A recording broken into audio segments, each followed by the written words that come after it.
Hi everyone, please subscribe to my channel. Blood Immortal Venerable. See playlist for other chapters and novels. I do not translate the novels. Credits goes to original translator and author of the novel. I only make it as an audiobook so it would be easier to just listen while doing other things. Credits goes to the author of the novel. I convert stories to audiobook for mental health, for multitasking purpose, for accessibility and time saving. Listening to audiobook is also beneficial for people who have disability.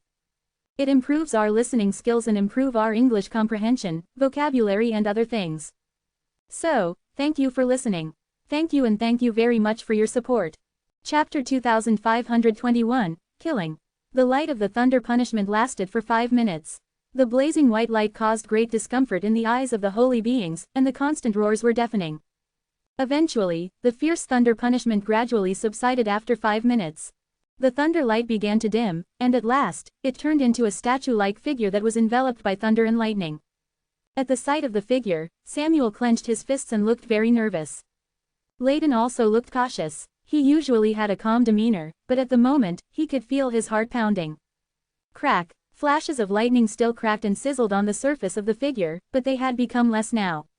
Slowly, as the lightning disappeared, Zen's figure was revealed. All the holy beings present were shocked at this moment as if an incredible truth had been revealed. He is actually safe and sound, Murphy muttered to himself in disbelief. Some holy beings were quick to react, as they understood what it meant. Crack, crack, crack. The remaining lightning collected in Zen's palm, and transformed into a pocket-sized lightning dragon circling his palm. Zen gazed at the small dragon for a while and then raised his head. He looked at Layden in the distance and asked, "Is this the result you want?" Layden stopped short in the air, his eyes twitching uncontrollably. The Yellow Emperor guards had been imprisoned for so many years, and had long hoped and prayed for the removal of the mixed element seals. But he never thought that he would have to face this consequence when he was finally free. How could he accept it? Act now, kill him, Layden roared in anger. His order could not be disobeyed, but the holy beings did not move as hesitation was written all over their faces. Even the deathly thunder punishment couldn't kill Zen. If they chose to fight him, wouldn't that be like courting death? The holy beings were hesitant and debating this internally when Hamish and Lorcan had rushed over. They had a different stand from the holy beings. This was a life or death battle and they had no choice but to fight to the death. With a pat of Layden's hand the sea-cracking skull opened its mouth. Streaks of blood spurted out from its huge mouth. When the 3 Yellow Emperor guards attacked, an invisible force came from far away. The force of the power was such that the holy beings all fell down. Estelle. Zen was shocked when he felt the power. Estelle seldom used the scepter of God's silence, so if she used it now, she must be in grave danger. If she was still in the divine land, only the Yellow Emperor guards could pose a threat to her. There should be 5 Yellow Emperor guards in total, but 2 were not present. Immediately Zen knew what might have happened. It seems that we need to take a break for the time being.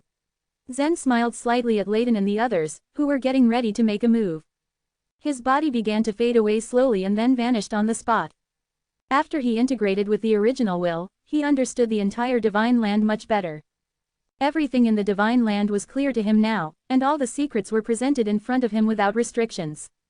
He thought about where Estelle was, and her location appeared in his mind, as if it was something he would already know. This was the power of omniscience. The divine land was like his inner world now. Seeing Xavier flying towards her, Estelle fought with all her might and used the scepter of God's silence again in the small region. However, the space had been locked and the power of the scepter of God's silence couldn't unlock it. Holy J couldn't use the grand teleportation to bring her into the divine refinement forbidden land. Fortunately, they could fly in the air. As long as they fled from the sealed range of over 1,000 miles, they would be safe. Without hesitation, the 2 of them transformed into 2 beams of light and flew off. Salim and Xavier were restricted by the scepter so they couldn't fly, but Xavier showed his astonishing physique at this moment. The small region was interspersed with hills all over but Xavier ran as fast as a cheetah. On ground he was as fast as Estelle and Holy J who were flying. "He's following us," Estelle exclaimed, shocked at what she was seeing. "We have to leave this area.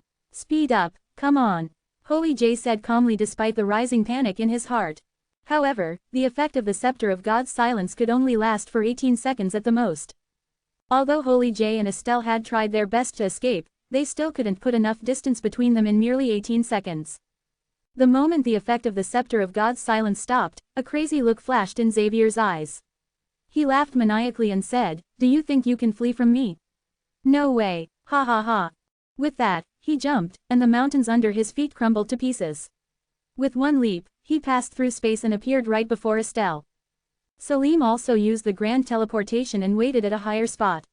He didn't need to do anything in the current situation, but if Estelle and Holy J tried to escape from this space, he could expand the area of the imprisonment. Estelle and Holy J were in distress.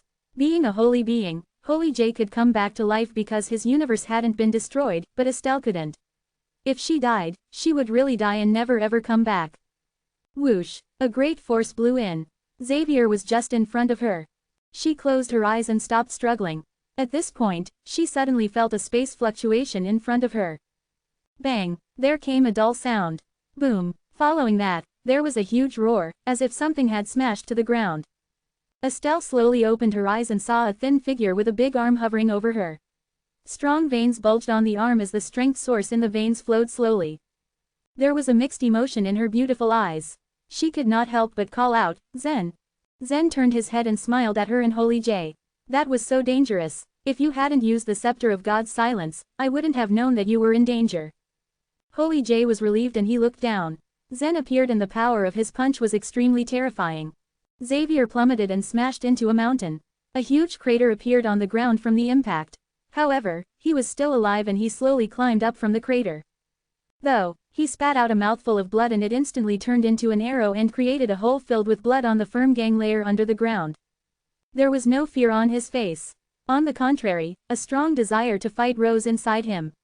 A person like him was born to fight, and the more powerful his opponent was, the more determined he was to fight. Interesting. No one in the divine land can fight. Haha, I want to fight with you until the winner is decided. Xavier laughed wickedly. Special textures emerged all over his body, and his body expanded. Zen looked down at him and shook his head dismissively. "I don't have the time to fight with you."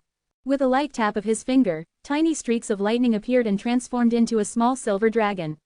As his fingertip gently flipped down, the silver dragon emitted a dazzling light and turned into a huge thunder punishment, pouring towards Xavier who was still in the crater. The next thing Xavier knew, he was being swallowed by the thunder punishment. Chapter 2522, A Desperate Battle. Little by little, the thunder punishment started to disappear. It slowly reverted into a small lightning dragon. Ultimately, it returned to Zen. The small dragon incinerated Xavier's body and instantly reduced it to a pile of ash.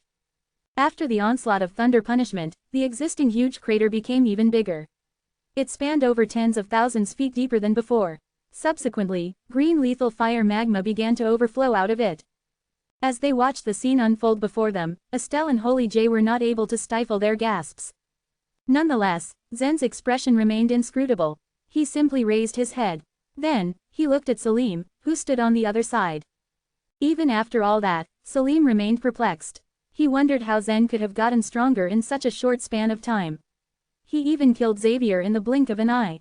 What in the world was that small but fearsome lightning dragon? Salim was utterly stumped as he couldn't find the answers to these questions. As he locked eyes with Zen, he was overcome with a horrible realization. He would be slain too if he didn't run away now. He knew he needed to use the grand teleportation in order to escape. But as soon as he did, Zen blinked. Suddenly, Salim found himself at the center of an invisible wave. Then, he felt as though his power was immediately sealed. Before he knew it, he was hurtling down from the sky. As she saw this happen, Estelle's eyes lit with undeniable awe and exhilaration. She was accustomed to using this kind of power. Her scepter of God's silence manifested the same effect. However, she noticed that Zen was able to display the same kind of power without using the scepter of God's silence. Zen's figure instantly disappeared as soon as he took a step in midair. Almost at once, he reappeared on the other side. At that point, his arm had already become enlarged. The strength source rapidly flowed through his arm and accumulated in his fist. Without a doubt, this punch was much more intense than the one Harold had in the Everest Spirit Mountain. Bang! As Salim hurtled down from the sky, Zen threw his punch upward. His fist successfully landed on his prey. Boom! Even though his punch only sounded like a heavy thud, it effectively obliterated and vanquished Salim. Zen's figure slowly vanished from its spot as the scattered remains of flesh and blood began to rain down from the sky. He would not let himself get tainted with that filth. Once again, He reappeared next to Estelle and Holy J. He looked at them and calmly smiled. Let's go. Where do we go now? Estelle inquired. The mountain of holy beings. The divine land needs a little cleansing. There are some people who must be wiped out from it, Zen answered. Estelle and Holy J caught each other's eyes and grinned. They already knew what he meant by that. Zen activated the grand teleportation with a light tap of his finger. He proceeded to move towards the mountain of holy beings. Estelle and Holy J followed closely behind. No matter how far his destination was, Zen was always able to reach it in a single step. It was due to the fact that he had strongly bound himself to the divine land's will. Zen had only been gone from the mountain of holy beings for mere half a minute. Now, he was back with Estelle and Holy J. The holy beings had absolutely no idea what just occurred. However, Layden was wearing a rather sour look on his face. It was simply because he ordered Xavier and Salim to hunt down Estelle. So now that she returned safe and sound, he already knew something went wrong. Where are Xavier and Salim? He demanded. Both of them are dead, Zen replied. Hearing his news left the holy beings utterly astounded. The Yellow Emperor guards were regarded as invincible beings in the divine land. Hamish, for instance, was known as the weakest of the Yellow Emperor guards. Yet, he would still be able to decimate everyone in the divine land. Be that as it might, Zen was still capable enough to kill 2 of the Yellow Emperor guards in just a short period of time. From the holy being's point of view, it seemed that Zen's strength was now on a whole different level. This knowledge opened a door with infinite possibilities for the holy beings. A couple of them were even delighted at this new information. They found Zen rather unlikable. On the other hand, there was no denying that they detested Samuel more than him. It was due to the fact that Samuel did plenty of atrocious and horrendous things to the holy beings. He was supported by the Yellow Emperor guards in his horrible deeds. Because of this, the holy beings harbored a deep resentment and anger towards him. They thought that through Zen's extraordinary strength, they could finally hold Samuel accountable for all his misdeeds. This time, they would actually be able to bestow punishment upon him. Out of them all, Samuel was the only one who found this a bit worrying. Zen's arrival had sent a chill down his spine. He immediately thought of the punishment he would receive for his actions after Zen defeated Layden and his men. Layden seemed to be concentrating hard. He narrowed his eyes and sighed. I just made a single mistake. I did not imagine that this is how things would turn out. I will give you a short while, an opportunity, to just kill yourselves, Zen told them in a cool and impassive manner. With that said, Layden suddenly broke into a smile. He seemed confident as he replied, the Yellow Emperor guards will never yield. Not in the past, not in the future. Zen's eyes glinted dangerously at this statement. Not in the future, huh? You are absolutely right, because the Yellow Emperor guards have no more future. I will annihilate all of you along with the Yellow Emperor with my own 2 hands. As soon as they heard this, Layden, Hamish, and Lorcan roared with laughter.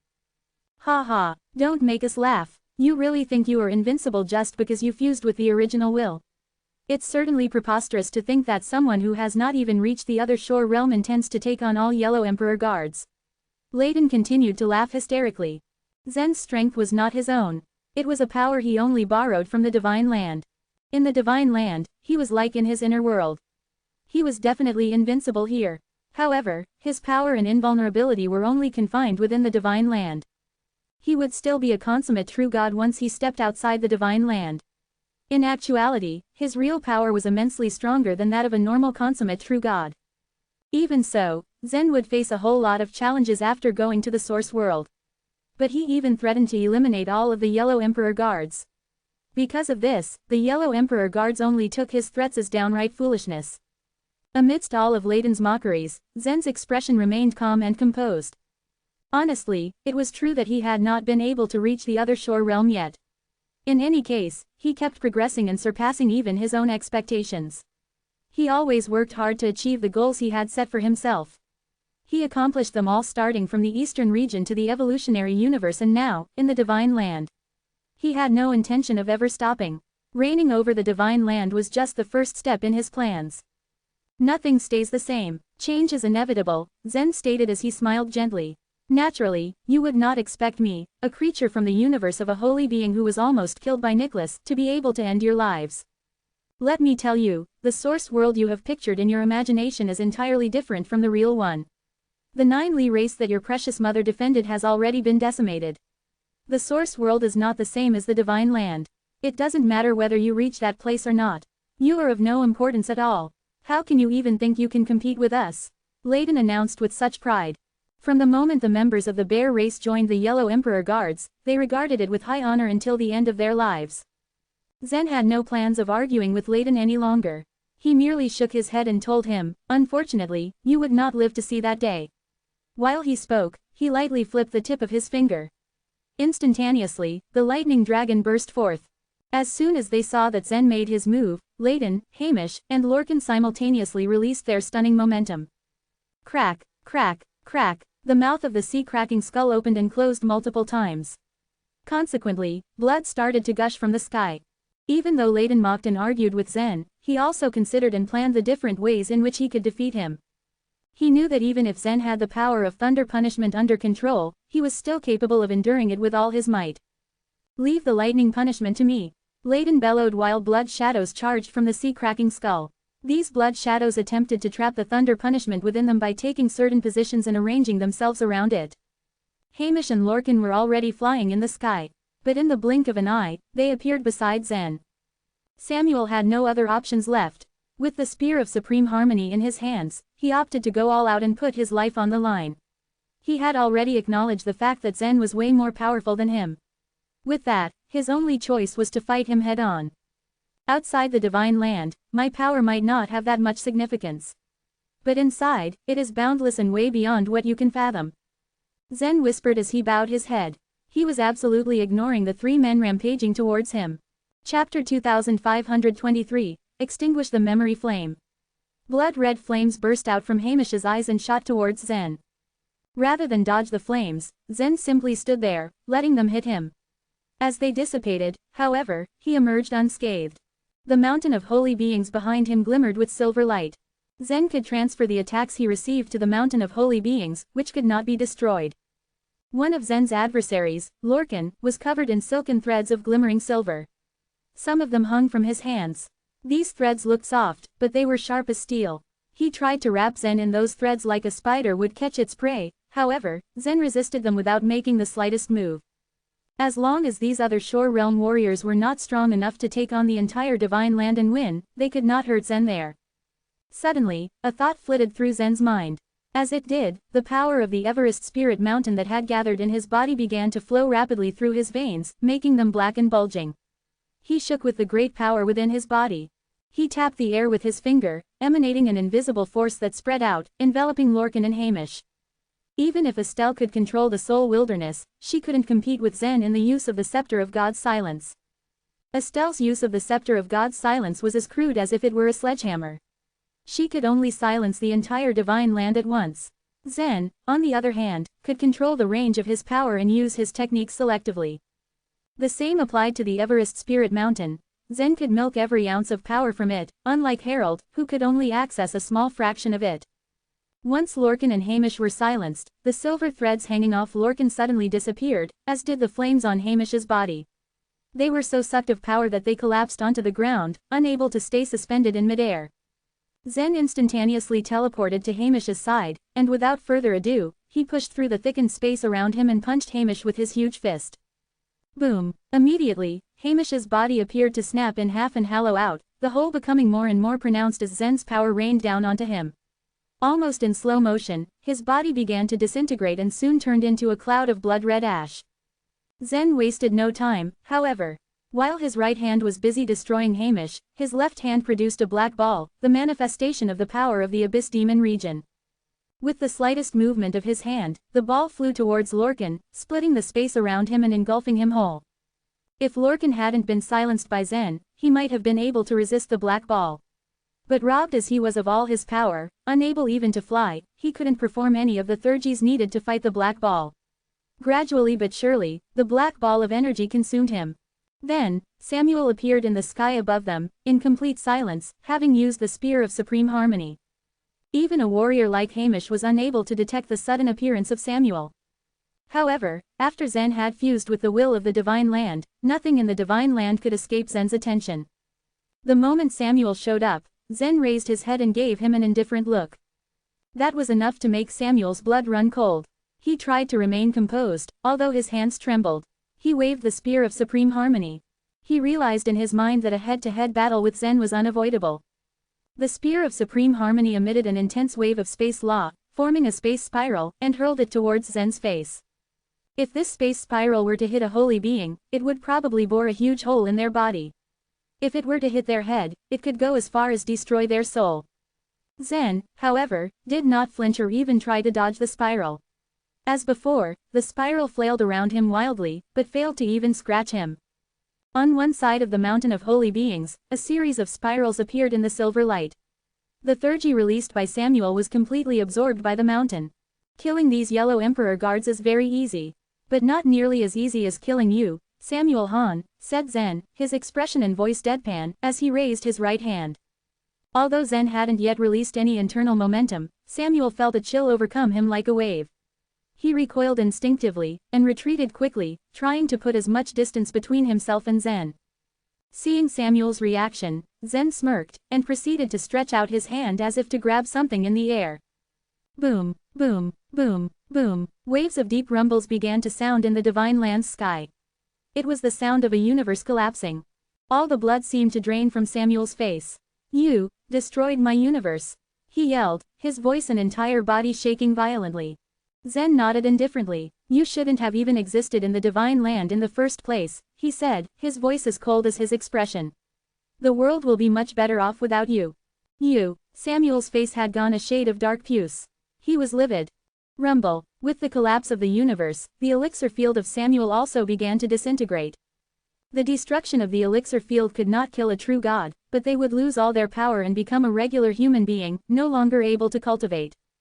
This was different for holy beings, however, as they created universes which were then merged with themselves.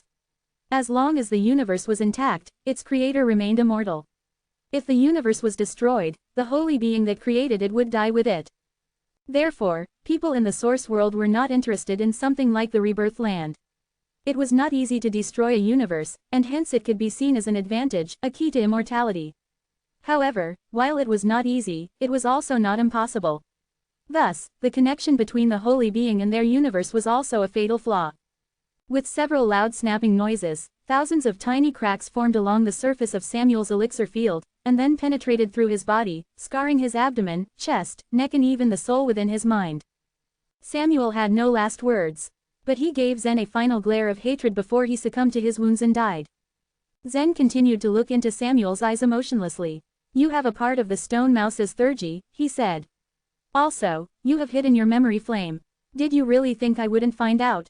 The muscles on Samuel's face, that had, too, begun to crack, twitched. His eyes filled with fear. Let me tell you what you did. You took your memory flame from the reincarnation land and hid it in the ancestral grave of the Yu clan, thinking you could still be reincarnated if you died, said Zen slowly, twisting his hand in the air. Immediately, an invisible space wave flew through the divine land like a spear, heading straight for a divine city. The Yu clan had once been the largest clan in the city and one of the large clans on the floating islands. When Gregorio was killed, the city where the Yu clan had been located became desolate and the ancestral land ended up being destroyed. The alliance of the powerful clans had, thereafter, placed a ban on the Yun clan. Even if the Thousand Commandments slate remained in the city, no one would dare occupy it. Passers-by would lament its destruction, but would not dare enter. Then, a moss-covered tomb in the cave of one of the barren mountains behind the divine city suddenly shook. Boom! The lid of the ancient tomb had been flung open by an invisible force. A small brocade box shot out from inside and was quickly sucked into the space channel. Chapter 2524, The Other Shore Token. The brocade box traveled 200 billion miles and appeared in Zen's hand in the blink of an eye. Crack! The brocade box cracked open, revealing a bit of the memory flame. Zen had obtained the reincarnation soul weapon in the reincarnation land, but he wasn't able to read Samuel's memory at the time. He knew that Samuel must have done something to hide his memory flame, but he had no idea where the latter hid it. But now Zen knew all about the divine land. He would immediately learn about the entire truth once a question popped out in his heart. I am not like Nicholas, who gave you the opportunity to return. Your memory will be gone along with you, Zen said in a menacingly low voice. The moment Samuel saw the brocade box, a terrified expression spread across his face. He was not afraid of the destruction of the whole universe or even of his physical body. After all, as long as his memory flame still existed, he could return. Back then, he knew that he would be invincible as long as he kept the memory flame intact.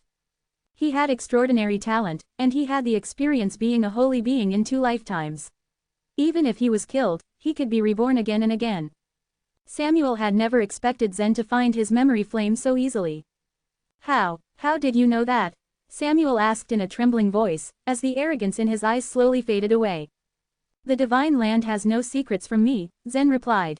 Let me go, please, give me a chance. I can ask both my daughters to stay with you and serve you if you want. Samuel begged shakily. He thought he was offering Zen a good deal, but in truth, it would have been better if he didn't mention Laquisha and Elena. When he spoke of his daughters, Zen flew into a rage. With a flick of his finger, he immediately extinguished the green memory flame. Even after the universe collapsed, and the body and soul were both destroyed, Samuel would not really die until his memory flame was put out. Since he had these multiple layers of protection, normal people, or even the Yellow Emperor guards, wouldn't succeed in trying to kill him. Samuel's miserable end sent a chill down the spines of the holy beings. In fact, Samuel's death was exactly what the holy beings were looking forward to witnessing. Even Clark and Murphy, who held a grudge against Zen, hoped for Samuel to be killed. However, the fact that Zen was able to crash an entire universe with such ease was a big reason for worry for the holy beings. This meant that their fate was in Zen's hands. He could kill anyone he wanted. Crack. Layden, who was not far away, was still struggling to deflect the thunder punishment. Layden had surprised Zen with his strength. He seemed to have used up all the blood in the sea-cracking skull, and his body was dripping with blood at this point. The blood was able to pollute the thunder punishment. Every time the thunder punishment hit him, the power of thunder and lightning weakened. A short while later, Layden managed to completely destroy the thunder punishment. But he had paid a price for his victory. He looked rather disheveled and was charred all over. He was gasping and his face had turned pale. The sea-cracking skull was tossed on the ground and its surface was dry and filled with cracks. It was in a bad shape. You have withstood the thunder punishment. That's indeed very commendable, but it's a pity that your trump card seems to be broken, Zen observed. Without the sea-cracking skull, Layden wouldn't be able to overcome Estel's scepter of God's silence, but Zen could use the power of the soul wilderness freely. In addition to that, considering Layden's present state, he would be no match for Zen at all. Layden's face darkened as he glared at Zen. In less than 2 hours, the 4 Yellow Emperor guards who had been following him for so many years had all died. His heart was filled with misgivings. It's such a pity. If Master Clement had come to the divine land ahead of time, then he would have prevented you from entering the mountain of holy beings, Layden murmured. Hearing this, Zen was taken aback. Master Clement, who was he? Seeing Zen's reaction, Layden felt a tinge of hope. He is a strong member of our bear race, who has joined the Sky Guard Pavilion. It's likely that he might have already slaughtered all your friends outside the divine land. Ha ha. Zen's expression changed suddenly. He was aware of everything that went on in the divine land, but had no idea of what had happened outside. Both his parents were outside the divine land, and Zen had taken it for granted that they were absolutely safe under the protection of Timotheus and Emily. But according to what Layden said, there was actually another Yellow Emperor guard, who had descended to the divine land. This was a major cause for concern for him. While Zen was lost in thought, Layden's eyes glittered with a hint of madness. He suddenly came next to Zen in a flash. Click, click, click. Layden was leaning against Zen's back and had tightly grabbed him by the waist. You can go ahead and kill me, but you have to pay the price with your life. Ha ha. At the same time, several blood-red silk threads gushed out of Layden's body, and bound him together with Zen. An indescribable aura erupted from his body. Zen was too young after all. As he was distracted by what Layden said, he actually got trapped by his opponent. He activated the power of the soul wilderness with his mind, trying to block the power emanating from Layden's body. To his disappointment, the power of the soul wilderness had no effect. It failed to suppress Layden's powerful aura.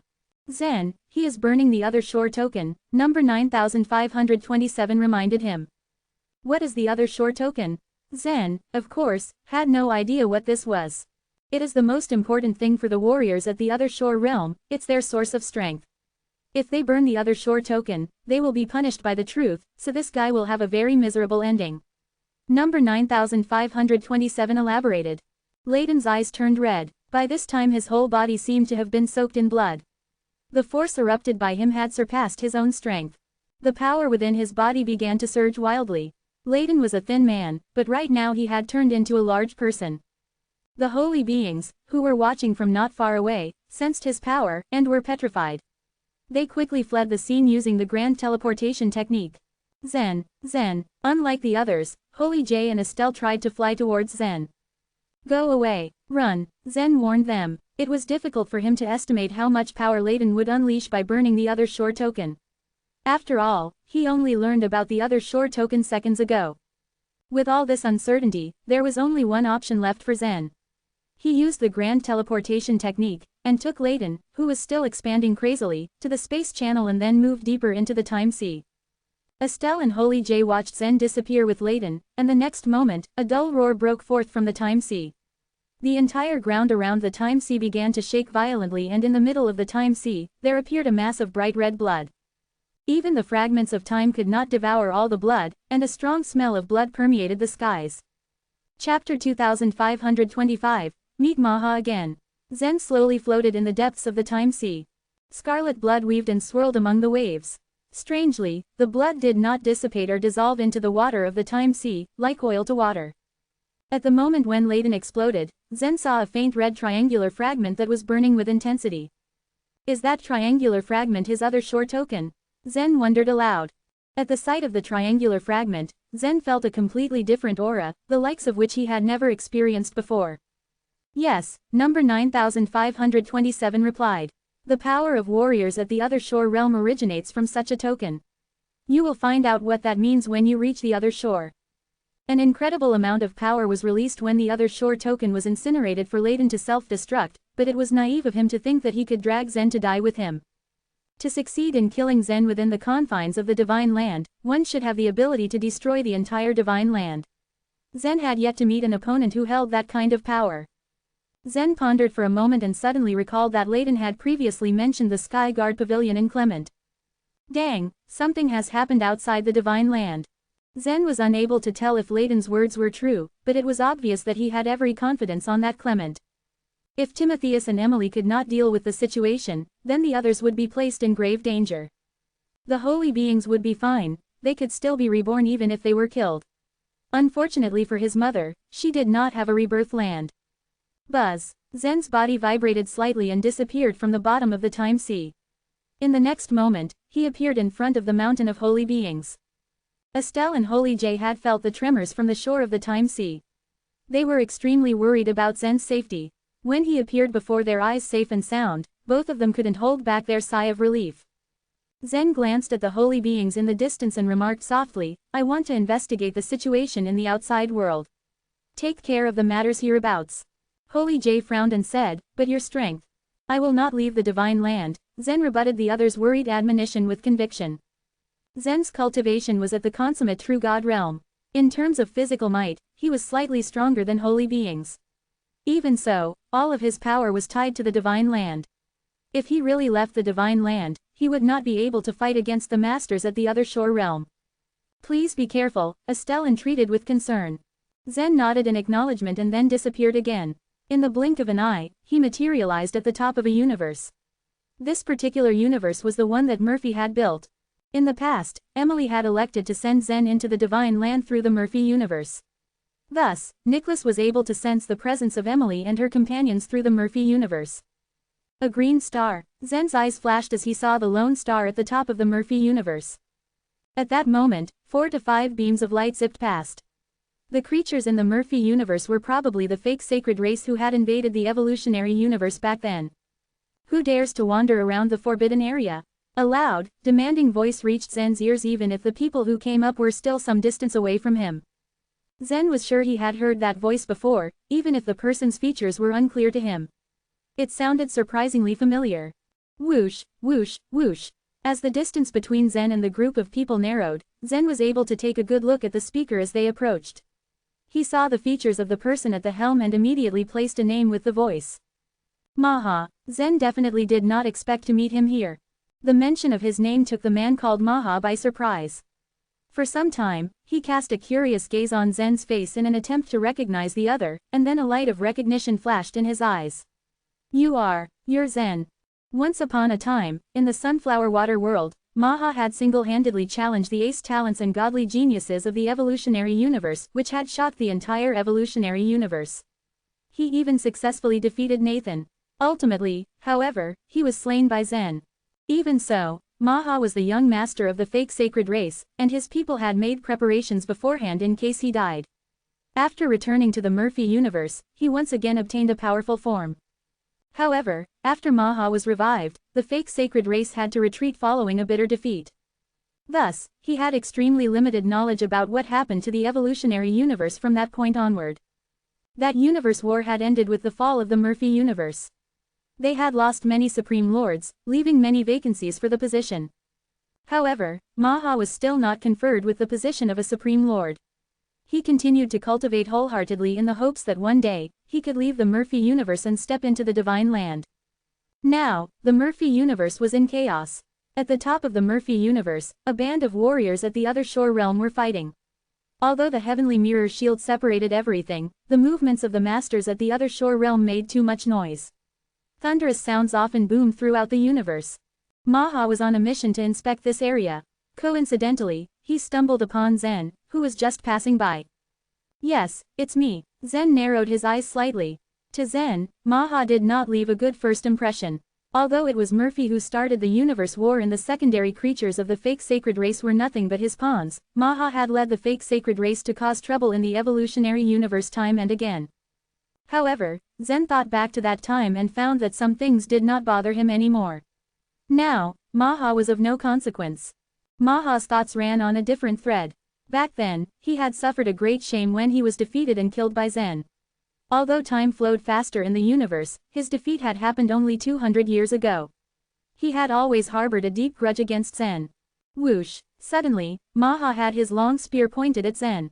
A sneer appeared on his face as he said, "I don't know why you sneaked into the Murphy universe, but since you're here, don't even think of making it out of here alive." Zen's cultivation level was currently at the consummate true god realm, but he kept his aura in check. In the Murphy universe, even the highest of Supreme Lords could only distinguish between low-rank and mid-rank true gods. It was impossible for them to recognize Zen's cultivation level. Maha himself thought that Zen had only used secret techniques to conceal his cultivation and that the latter was a mere world lord. Besides, the Murphy universe was his turf. Any altercation in the Murphy universe would summon Holy Murphy at any time. Even if Zen was powerful, Maha sincerely doubted that he would be stronger than the holy being who had created this universe. Thus, Maha feared nothing. "It has been more than 200 years, but you haven't changed at all." Zen tutted and shook his head. Back in the evolutionary universe, Zen was also considered as one of the top talents. However, it was not until he stepped into the divine land that he had realized just how insignificant he had been. Maha's father was a supreme lord of the Murphy universe, so Maha was naturally domineering and arrogant in his territory. However, failure to change after stepping into the divine land spelled big trouble and considerable loss for him. Before Zen could finish his words, Maha suddenly shook the spear in his hand. The spear shot towards Zen, moving like a poisonous dragon. As the spear was closing in on Zen, it only managed to move halfway to its target and no further. An invisible force had stopped it. At that moment, Murphy appeared in front of Maha. He gently held the tip of his spear with two fingertips and flashed Maha a look of cold contempt. Then, he turned his head and smiled at Zen. Chapter 2526, The Trap. Being the master of the Murphy universe, Murphy clearly knew everything about it. Zen's sudden appearance didn't get unnoticed. However, Murphy decided to not say a word about it. Right now, he was not in the position to provoke someone as powerful as Zen. Being a wise man, Murphy dared not to offend Zen in any way. Despite Murphy's attempt to keep the peace, he didn't expect that Zen would cross Maha's path. And without any warning, Maha actually dared to attack Zen. Murphy didn't care whether or not Maha would live, but his fate was on Zen's hand. He didn't want to be in big trouble because of Maha's irrational acts. Holy Murphy, Maha stammered, seeing Murphy. Everyone who followed behind Maha got surprised. As the creator of the world, Holy Murphy was the owner of the universe. He basically made all the things in the Murphy universe. With that being said, even the strongest Grand Supreme Lord was no match for Holy Murphy. He could easily smash him during a fight. Most of the people in the Murphy universe were not even aware of Holy Murphy's existence. A few people had a look of awe just by mentioning his name. Holy Murphy, this man belongs to the evolutionary universe. He just snuck into the Murphy universe, Maha commented immediately. Shut up, Murphy shouted coldly, not wanting to hear another word. Under Murphy's extreme reprimand, Maha looked morose. However, he was not stupid enough to talk back. After scolding Maha, Murphy turned to Zen and said, "If you want to travel through the Murphy universe, please communicate with me. I will do my best to help you. Does that mean I'll need to ask for your permission before I can enter the Murphy universe?" Zen asked flatly. Feeling the chill went down his spine, Murphy quickly replied, "No, that's not what I meant. You can travel the whole divine land freely. However, some people in this universe are still reckless and imprudent. Before you come here, I can wipe them out and make sure that you'll have a peaceful stay." Zen indifferently glanced at Murphy. Knowing that Murphy couldn't escape, he decided to let his father deal with him. "I won't blame Maha this time," Zen said in a cold tone. He then flew upwards. There was an invisible barrier under the green star, just on the top of the divine land. Currently, only Murphy could pass through it. This barrier separated all the living beings from the star. Seeing that Zen continuously flew upwards, Murphy hurriedly removed the invisible barrier. When Maha watched from where he was, Murphy and Zen's conversation left him stiffened. He felt like he floated in the air and got struck by lightning. He couldn't believe his ears. He was Holy Murphy, a holy being. Holy Murphy was known to be one of the most powerful in the divine land. Looking back 200 to 300 years ago, Zen was only a world lord. No matter how talented Zen was, he could not believe that he would become so powerful and influential in that span of time. The time flow rate in the divine land was much slower than that in the universe. Even though Zen entered the divine land just after the war, it had only been 20 to 30 years since he entered the divine land. Maha was confused as to how Zen could be on a par with the holy being after only 30 years. Right now, it even seemed that Zen was more superior to this holy being. Maha couldn't deny that he saw a trace of fear in Murphy's eyes just now. The recent discussion clearly represented how the weak bowed down to the superior. This guy, Maha, was known as the young master, and no one in the Murphy universe dared to provoke him. In fact, no one had surpassed him in terms of talent. His father had spent 200 years in helping him with transformation. With Maha's great talent, there was no doubt he could step into the divine land in a short time. However, he got defeated and killed during the universe war, which was the greatest pity in his life. Since then, he had made countless promises to take revenge on Zen one day. Therefore, when he saw Zen again, hatred immediately rose in his heart. But seeing Murphy's attitude made him realize how different he was from Zen. He completely believed that even if Zen killed him in front of Murphy, Murphy would keep his lips sealed. Seeing that Maha was as light as floating dust in his eyes, Zen decided not to make a move. On the other hand, the fact that Zen didn't bother to kill him became a greatest contempt, making Maha feel disappointed and depressed. Of course, Zen wouldn't guess Maha's feelings. Such a fellow was indeed not qualified to distract him. Soon after passing over the green star, Zen finally arrived at the top of the universe.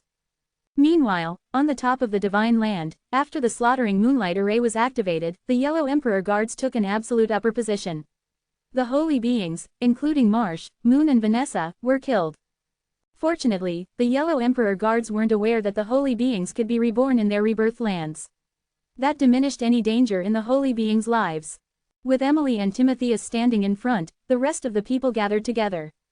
Both warriors were wounded, and Emily even lost an arm. If only Clement relied on his own strength, Emily and Timotheus could defeat him when they united. However, after making use of the slaughtering moonlight array, Clement became much more powerful and terrifying. Fortunately, Ramsey was proficient in the array.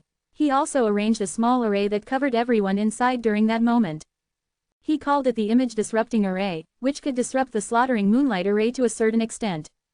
Known to be much more powerful and magical than Ramsey's image-disrupting array, the slaughtering moonlight array was driven with the divine crystals. Ramsey's array could only disturb the slaughtering moonlight array's power at a critical moment, but it couldn't break the array. "I have plenty of time to deal with you. I'll wait and see how long you can hold on," Clement said casually, clenching the blood sword in his hand. Buzz. As the blood sword trembled on Clement's shaking hand, a layer of silver frost covered its surface. Whoosh. Seeing what happened, Ramsey patted the yellow paper again. The paper burned and spread out along the image-disrupting array, causing the moons floating in the sky to be in disorder again. All of a sudden, the silver moonlight on Clement's blood sword deflected and fell into the void. With the slaughtering moonlight array in a chaotic state, Clement also had difficulty in controlling its power. It was precisely the same reason how Emily and Timotheus were able to hold on. However, resisting the slaughtering moonlight array by means of one array was extremely difficult. In fact, the slaughtering moonlight array relied on the divine crystals to continuously release its power. As for Ramsay, he managed to hold on using his own strength. During these few days, he didn't even get a chance to close his eyes. His face reflected how lethargic and exhausted he had been. Of course, being aware of that, Clement didn't worry at all. He knew that before the slaughtering moonlight array used up all the divine crystals, the image-disrupting array would definitely collapse. He only needed to constantly give enough pressure.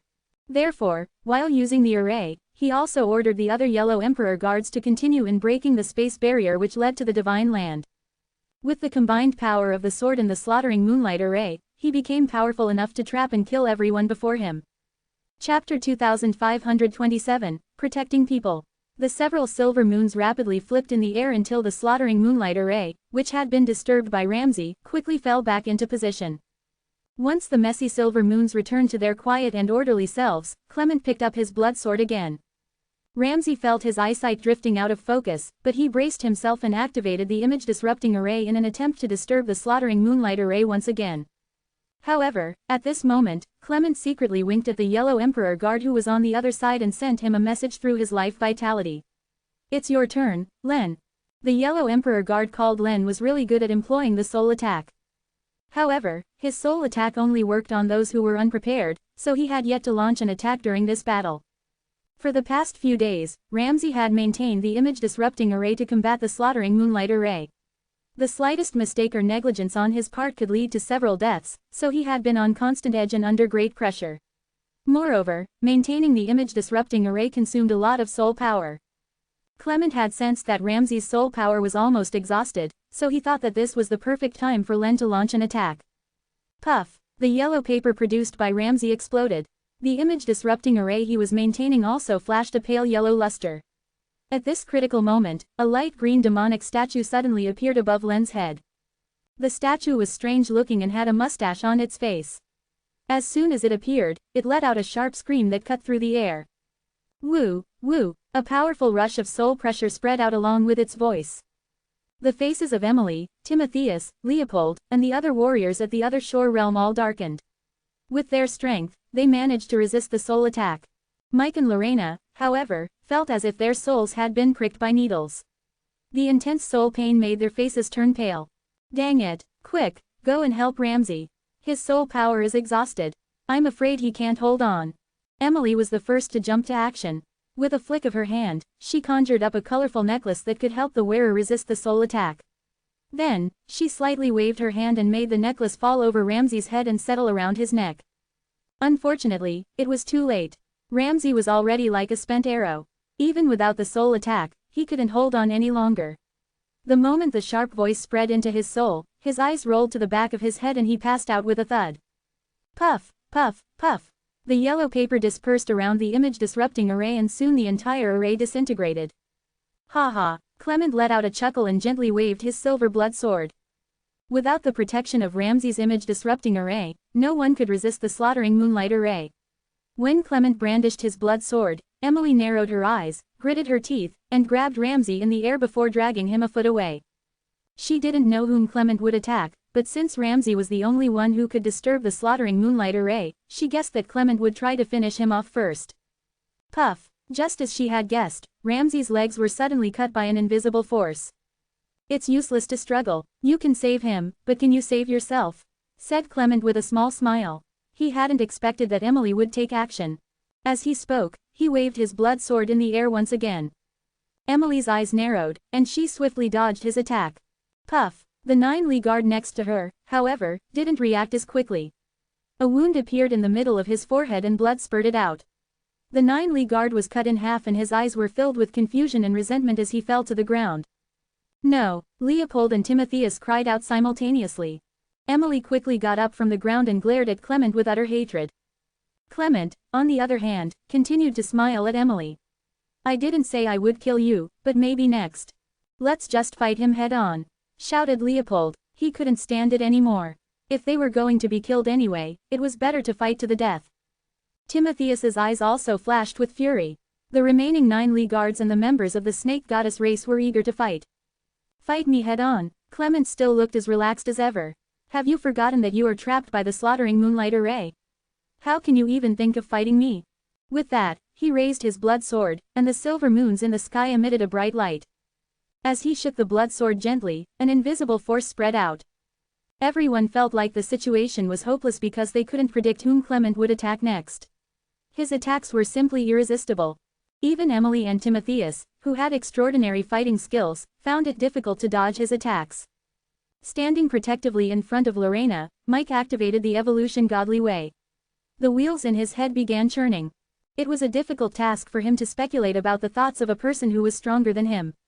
Fortunately, there were not many people in the slaughtering moonlight array, so there were very few variables to take into account.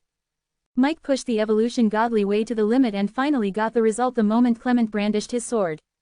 With a determined look on his face, Mike turned around and jumped, knocking Lorena to the ground with him. Less than a split second later, an invisible force spiraled over their heads but soon disappeared silently. Impressive. A look of surprise could be seen on Clement's face. You are merely a true god, but you can figure out what I'm thinking. That's very interesting, but can you really avoid my attack? Princess. The 9 Lee guards all cried out at once. They were more concerned about Lorena's safety than the others. Before Mike and Lorena could get up from the ground, Clement launched another strike and an invisible force swiftly shot toward them. This time, the two of them had no way of dodging Clement's attack. Moreover, it was all happening in such a short time that no one could step in to help them. Even the 9 Lee guards who were running toward them had helpless looks on their faces. Mike had no choice but to hold Lorena in his arms, his heart sinking into despair. It was not a big deal for him to be killed by the slaughtering moonlight array. After all, he could come back to life in his universe. Lorena, however, had no chance of coming back if she were to die. But at this moment, the invisible force seemed to bump into something and made a crisp sound. Everyone was stunned. So far, no one had been able to stop Clement's attacks, not even Emily and Timotheus. Clement himself was taken aback, unable to figure out what was going on. As he stared intently at Lorena and Mike, he saw a blue shadow of triangle shield gradually emerge in front of them. It was this shield that had blocked his strike. The heavenly mirror shield. Timotheus, Emily, and Leopold were stunned. Clement frowned in confusion. When he had led the Yellow Emperor guards to the Divine Land, he had tried to break the outer layer of the Divine Land, only to be stopped by the Heavenly Mirror Shield. But normally, the Heavenly Mirror Shield only protected the Divine Land. Why was it taking the initiative to protect people now? Chapter 2528, Devour. The Heavenly Mirror Shield was one of the most precious treasures that Chiyu possessed. Ordinary warriors at the other shore realm could not break it at all. Soon after Clement realized this, he immediately swung his sword again, with an intention to kill Timotheus. Clang! The heavenly mirror shield appeared again, shielding Timotheus. The shield blocked Clement's attack. Mike was the first to realize what just happened. As a holy being, Mike had known about the existence of the heavenly mirror shield many years ago. However, he was clueless about its origin, until Lorena told him. The heavenly mirror shield seemed to be omnipresent at the surface of the Divine Land. Whenever the Divine Land was attacked, whichever the side, the shield was always present to protect the Divine Land. Some holy beings had closely studied the heavenly mirror shield and even dreamt to possess it. But till date, nobody had even come close to achieving their dream. Only when the heavenly mirror shield was activated, did Zen's name cross Mike's mind. If Zen indeed had merged with the original will of the Divine Land, then everything in the Divine Land should be under his control. How could this be even possible? Even Clement appeared anxious. He didn't look as calm or confident as he was before. Buzz, buzz, buzz. The silver moons in the slaughtering moonlight array shot out beams with dazzling brilliance, as he constantly brandished his silver blood sword. Cling, cling, cling, cling, cling. No matter how hard he hacked at Ramsay who had lost his legs and fainted, or the members of the snake goddess race, the heavenly mirror shield would always appear in time to block his fatal attacks. Timotheus, Emily, Mike and Leopold continued to look at Clement coldly, as they remained mum. Who is it? Clement roared. The bloody sword in his hand was still controlling the slaughtering moonlight array. Soon it unleashed streams of invisible force towards the 9 Lee guards and the others. Clang, clang, clang. All the violent attacks were blocked by the heavenly mirror shield. His attacks went all in vain. Very soon, all of the divine crystals in the slaughtering moonlight array were depleted. Emily narrowed her eyes, as she stared at him. Soon her expression cleared and smiled. The poor guy seemed to be in utter distress. Who are you? Get out, coward. This is villainous behavior, Clement roared again. Not far away, Godfrey and the others, who were waiting for orders, also looked nervous. At this moment, a piercing scream suddenly rang out from the space channel behind Clement. The Yellow Emperor guards turned their heads and looked over. A boss. What happened to him? When Clement was controlling the slaughtering moonlight array to attack his enemy, he ordered a boss to continue to dig up the space channel. The miserable scream from the space channel signaled that someone might have killed a boss in the Divine Land.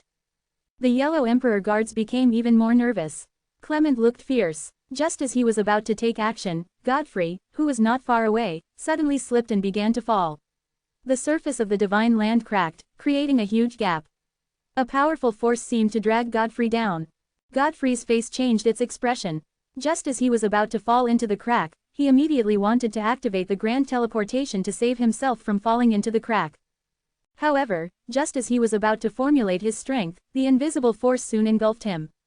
He immediately discovered that he had lost connection with his inner world. How could he possibly display the grand teleportation in this situation? Ah! Godfrey shrieked one last time, before the crack closed. Dang it! Until some moments ago, the situation was clearly in his hand. How did the tables change all of a sudden? Clement wondered. Clement always considered every situation carefully before embarking on any kind of action. That was why, on his way to the Divine Land, he had communicated with Layton, discussing everything in detail. Throughout the inside and the outside of the Divine Land, the only obstacles were the 9 Lee guards and the warriors from the Snake Goddess race. He was confident that the slaughtering moonlight array would wipe them all at once. But now, what was going on? What was that person in the Divine Land? How could he kill Godfrey and a boss in an instant? And most importantly, this person actually could control the heavenly mirror shield. When they saw the current situation unfold, the Yellow Emperor guards all rose to the air. They were all afraid that even they would be dragged into the Divine Land again. However, just as they were about to take action, a huge crack suddenly appeared on the surface of the Divine Land. The crack was thousands of miles long, like a monster's big mouth as it swept over in an attempt to swallow everyone. As Clement saw this, his face suddenly changed. He yelled, "Get out of here!" It was true that the Divine Land was important for Clement. However, he knew that when there is life, there is hope. If he reported this news back to his leader, he would also be valued. He had a premonition, that if he was trapped in the Divine Land, he would never be able to leave again. However, the speed at which the crack came to devour them was beyond his expectation. In the blink of an eye, the Yellow Emperor guards, 9 Lee guards, all the others, and the slaughtering moonlight array, were all instantly devoured. At this moment, all of them had fallen into the Divine Land. Or to be more precise, the Murphy universe. Right now, both the heavenly mirror shield and the space barrier that separated the Divine Land from the outside world, were all under Zen's control. Quickly, Clement and the other Yellow Emperor guards used the grand teleportation, in an attempt to leave the Divine Land. The space channels that they created spread upward, and the Yellow Emperor guards quickly entered inside the space channels. Dong, dong, dong. After a few seconds, these Yellow Emperor guards stumbled out of the space channels. They all appeared to be in a very sorry state. All of them had bumped into the space barrier. If someone was trapped by the space barrier in the Divine Land, it was not so easy to leave. It would take several years to break the space barrier open. So now their mode of escape was completely blocked. Don't panic. Although Clement was at wit's end, he quickly adjusted his state of mind and managed to calm down the other Yellow Emperor guards. It doesn't matter whether you panic or not. A voice lightly floated over. Clement narrowed his eyes and found a young man floating in the void not far away from him. It was none other than Zen. But Clement did not recognize him. Who are you? Clement asked coldly. Although he was trapped in the Divine Land, he still had the slaughtering moonlight array. Truth to be told, it was the only thing that bolstered his confidence. But since this young man had dared to pull them into the Divine Land, he must have some kind of support system. In fact, he must be the one who had controlled the heavenly mirror shield. It doesn't matter who I am. Zen slowly floated towards Clement and said, "What matters is that all of you are going to die here." Previously, Clement had lashed out at Lorena. The scene had greatly frightened Zen. After all, his mother's life was threatened. If he had been one step late, he would have been parted from Lorena forever. Although Zen managed to appear calm externally, his killing intent was madly surging in his heart. When Clement heard this, he was stunned. The words came from a mere true god. It was ridiculous. It's you who will die today. Clement raised the bloody sword in his hand in a casual manner. As the silver moons of the slaughtering moonlight array shone brightly, an invisible force slashed towards Zen's head. Watch out, Zen, Lorena called out. She knew that Zen never showed any kind of fear. Nevertheless, she was still worried about his safety. The power of slaughtering moonlight array was invincible. Even the body of a warrior at the other shore realm could be shredded into pieces in an instant. Powerful warriors like Emily and Timotheus would be no exception to this danger. However, the sword barely gave out a muffled sound when it struck Zen's body. His body was complete, but ripples appeared on the surface of the mountain of holy beings beside the time sea, which was millions of miles away. When Clement and the other Yellow Emperor guards saw that Zen appeared unharmed, all their hearts sank. Chapter 2529, The Easiest Way. All the other shore realm warriors were surprised to see Zen resist Clement's sword strike. After all, they had found out firsthand how terrifying the slaughtering moonlight array could be. Even the strongest warriors like Emily didn't have the strength to resist Clement's attacks. In fact, Emily had even turned into a wild god, but Clement had still easily cut off one of her arms. If Ramsay hadn't set up the array, this group of other shore realm warriors might have been slaughtered by the enemy. While Mike was watching this scene, a look of satisfaction spread across his face. Even though Emily and the others had objected again and again, Mike had insisted on sending Zen to the Mountain of Holy Beings. Now, it was obvious that he made the correct choice. If Emily and the others had left Zen and his companions to wait outside the Divine Land while they attempted to break the space barrier, the consequences would have been disastrous. Clement and his men would probably have killed all of them. I don't believe it. Clement's eyes burned with fury. Buzz. All of the silver moons began shining over 10 times brighter than before. Whoosh, whoosh, whoosh. Clement madly waved his silver blood sword at Zen without any premeditation whatsoever. His sword strikes were so incredibly fast that it was impossible for Zen to dodge. Plop, plop, plop. To his satisfaction, his sword managed to make contact with Zen's body with every strike. As he attacked, the divine crystals in the slaughtering moonlight array were being rapidly consumed. The slaughtering moonlight array was indeed powerful. Other shore realm warriors wouldn't be able to resist it even if they all joined hands. All Zen did, however, was to transfer the power that he absorbed with every strike on his physical body to the Mountain of Holy Beings, causing waves of silver light to roll over the surface of the mountain. After hacking at Zen more than hundreds of times, Clement finally stopped for breath. It had taken him a lot of energy to manipulate the slaughtering moonlight array this way, and weariness was written all over his face. Moreover, the divine crystals of the slaughtering moonlight array were almost used up. The silver moons floating above had become dim, indicating that the array could disappear at any time. Even after all those sword strikes on his body, Zen hadn't budged even a little bit. Even those talents from the Sky Guard Pavilion wouldn't be able to withstand so many sword strikes. Master Clement, what should we do now? One of the Yellow Emperor guards asked secretly through his life vitality. These Yellow Emperor guards were starting to get anxious. Before going to the Divine Land, they had been very confident about their mission. They thought that the people in the Divine Land, who were nothing more than ants, would be no match for them. None of them had ever expected to face an invincible force like Zen. If they had, they would have never followed Clement here. Clement stared at Zen for a while before letting his gaze sweep over Timotheus, Emily, and the others. The strength of those warriors was on par with his. Even if they were to take turns to fight Clement, he could barely have the upper hand. However, he was now facing a boy who was stronger than all of them put together. Clement guessed that it would be impossible to fight this guy head-on. The most important thing now was to find a way to flee the Divine Land. Fortunately, the Divine Land was vast. For now, they could temporarily hide in a corner of the Divine Land. Then, they could look for an opportunity to escape from the Divine Land altogether. As soon as the thought flashed across his mind, Clement spoke to the other Yellow Emperor guards through his life vitality. This guy is too strong. We won't be able to fight him. Let's run for our lives and hide somewhere in the Divine Land. If we get a chance in the future, let's kill these fools one by one. Then, a trace of space fluctuation appeared around his body. He activated the grand teleportation technique and disappeared right in front of Zen's eyes. The rest of the Yellow Emperor guards had been hoping that Clement would come up with a good idea. Escaping was the last thing they had expected him to suggest. They all cursed him in their hearts, but they also knew that there was no other option now. They quickly started employing the grand teleportation technique to flee. You want to escape? Emily's face darkened. Timotheus and the others also glared at the yellow emperor guards with a stern expression on their faces. These people came from the same prison at the bottom of the chaos and had experienced life-threatening situations together. But now some of them had been seriously injured and many more had died miserably. How could Timotheus and the others let off these yellow emperor guards? Just as they were about to track down the yellow emperor guards who used the grand teleportation technique to escape, Zen suddenly raised his hand. There's no need to chase them. I have an easier way of dealing with them. Emily blinked in confusion. What are you talking about?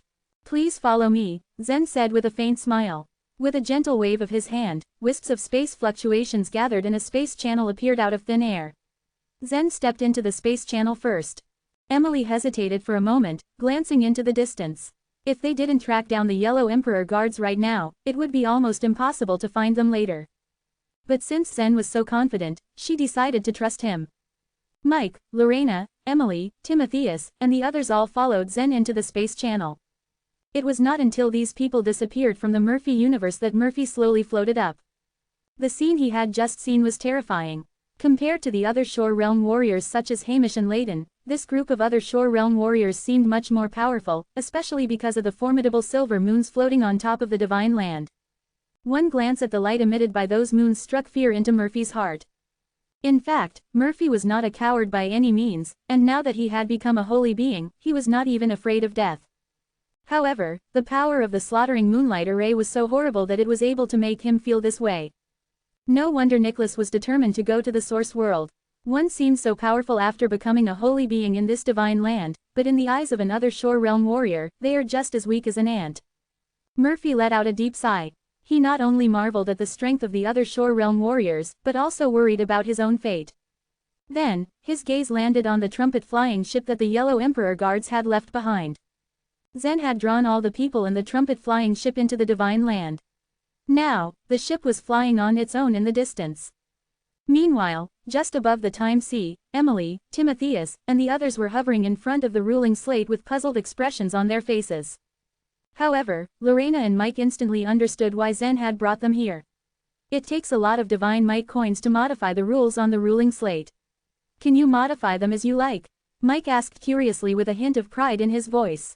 Zen nodded. The rules on the ruling slate were aimed at all the living beings in the divine land. As long as enough divine might coins were used, they could be modified. Even an ordinary divine citizen could modify the rules. Of course, they did not have the qualifications to enter this place in the first place. Now that Zen had fused himself with the original will, the entire divine land was under his control. It was just wishful thinking for Clement and his men to think that they could hide from him. No matter where they were, Zen would be able to find them with just a thought. However, Zen knew that Emily, Timotheus, and the others must be exhausted after fighting for such a long time. Emily had even sustained a broken arm. Letting the rules on the ruling slate kill those Yellow Emperor guards was the easiest way to deal with the situation. The existing rules on the ruling slate should be revised as well, Zen thought to himself, glancing at the ruling slate. With a slight wave of his hand, he dispelled all the rules on the ruling slate. All those rules had been written by the powerful clans on the floating islands. In order to write them, those clans had spent a lot of time and effort collecting the sufficient number of divine might coins. But now, Zen had easily erased those rules without a second thought. If the holy beings of those clans saw how easily Zen erased those rules without a second thought, they would have burned with anger and frustration. Then, Zen used his finger to gently write some new words on the ruling slate. Soon, a new rule appeared. Chapter 2530, The Floating Island of the Han Clan. Kill all Yellow Emperor guards in all regions of the Divine Land. Don't stop attacking them until they are all dead. In fact, the rules should be very precise, especially if they were written on the ruling slate. For example, just to be exactly clear, what did the Yellow Emperor guards mean? Countless dwellers inhabited the Divine Land. What would happen if a certain normal divine citizen was called as a Yellow Emperor guard? Would the citizen be killed on the spot even though he or she was not a Yellow Emperor guard? However, it was still Zen's first time writing a rule. Without putting much thought into it, his rule appeared like he just described what he wanted to do. After Zen finished writing the rule, a golden light flashed across the surface of the words, making the rule effective immediately. Crack! In an instant, the sky displayed blue streaks of lightning. The lightning carried such powerful and extraordinary might that Emily was not able to help but let out a gasp of surprise. How could this slate have such terrifying power? Leopold exclaimed in awe. Calmly explaining, Timotheus spoke, it was made by the Grand Chieftain. Of course it is by no means ordinary. Moreover, the ruling slate's power was mightier than its previous attacks on Zen. At that time, the disciples of the large clans below were once again in trouble. But after their last lesson, most of them had already realized that the floating islands were now the epicenter of the chaos. As a result, many of them had fled the area, only planning to return once the time sea regained its peace. Seeing that the floating islands were on the verge of collapse, the holy beings all prepared to take action to protect them. Meanwhile, Zen looked down at them. Afterwards, he waved his hand gently and all the floating islands became stabilized in the air. The ruling state unleashed great power, but the floating islands remained calm and unshaken. Given this scenario, the true gods still had to suffer under the immense pressure. However, this also served as a training for them. Boom, boom, boom, boom, boom, boom. All of a sudden, 6 streaks of lightning spiraled out one by one, heading in all directions of the divine land. It was known that the ruling slate had a considerably high authority within the divine land. But in terms of influence, Zen was deemed to be superior to the ruling slate for he had merged with the original will. Considering that Zen had already written down the rule that implemented the killing of the Yellow Emperor guards, the ruling slate automatically located where they were hiding and launched several attacks towards them. It's done. The ruling slate will certainly kill them all, Zen smiled as he said to both Timotheus and Emily. As a response, Emily nodded. It seems that the power of this slate is indeed very strong. It has more than enough power to kill the other Yellow Emperor guards with just one bolt of thunder. However, I'm afraid that it won't be enough to kill Clement. When Emily turned into a wild god, she had used all of her strength. But unfortunately, her powers were still not enough to kill Clement. Clement had prepared a set of powerful secret techniques, and there was no easy way to kill him. If one bolt of lightning cannot kill him, then send him tens, hundreds, thousands, or even tens of thousands. Once the rule on the ruling slate comes into effect, it will not stop attacking until the target is killed. The ruling slate is absolute and they will have no chance to escape death, Zen replied. To avoid the punishment of the ruling slate, Zen had to exchange his blood in the evolutionary universe. If he had used another method to sneak into the divine land, then he would have suffered endless punishment from the slate. Smiling, Emily heaved a sigh of relief upon hearing Zen's detailed explanation. Meanwhile, Zen turned his gaze to Ramsay who had been on a coma for a long while. During combat, Clement had mercilessly cut his legs. Leopold, on the other hand, saved him by carrying him on his back. How is Ramsay's condition now? Zen asked as he furrowed his brows. Leopold replied, there's nothing to worry about. It's not a fatal injury. He just needs to have a good rest. Zen nodded and said, then let me find a quiet place for you to rest. Glancing across the floating islands below, Zen finally said, let's go to the floating island of the Han clan first. The floating island of the Luo clan had already fallen into the time sea. But for now, it was just an easy feat for Zen to build another floating island for the Luo clan. After the internal strife and external trouble in the divine land had subsided, there were still a lot of things for him to deal with and this was not one of his priorities for now. On the other hand, the Han clan suddenly lost their leader ever since their holy emperor died. Now, Alfredo was fighting to become a holy being in the mountain of holy beings with only a few elders of the clan remaining on the floating island. Afraid of being implicated, many disciples of the Han clan had no choice but to flee from the floating island and return to the Six Burden region. As soon as Zen and the rest arrived in the area, the elders of the Han clan all trembled in fear. During the past days when Samuel was in charge of the alliance, every member of the Han clan had been quite arrogant on the floating islands. But now that Samuel had been killed, most disciples thought that the entire clan would soon be doomed. Meanwhile, Leopold and Timotheus found a secluded house where Ramsay could heal his wound, while Emily repaired her broken arm. Compared to their wounds, Mike and Lorena were the ones who suffered the least during the war.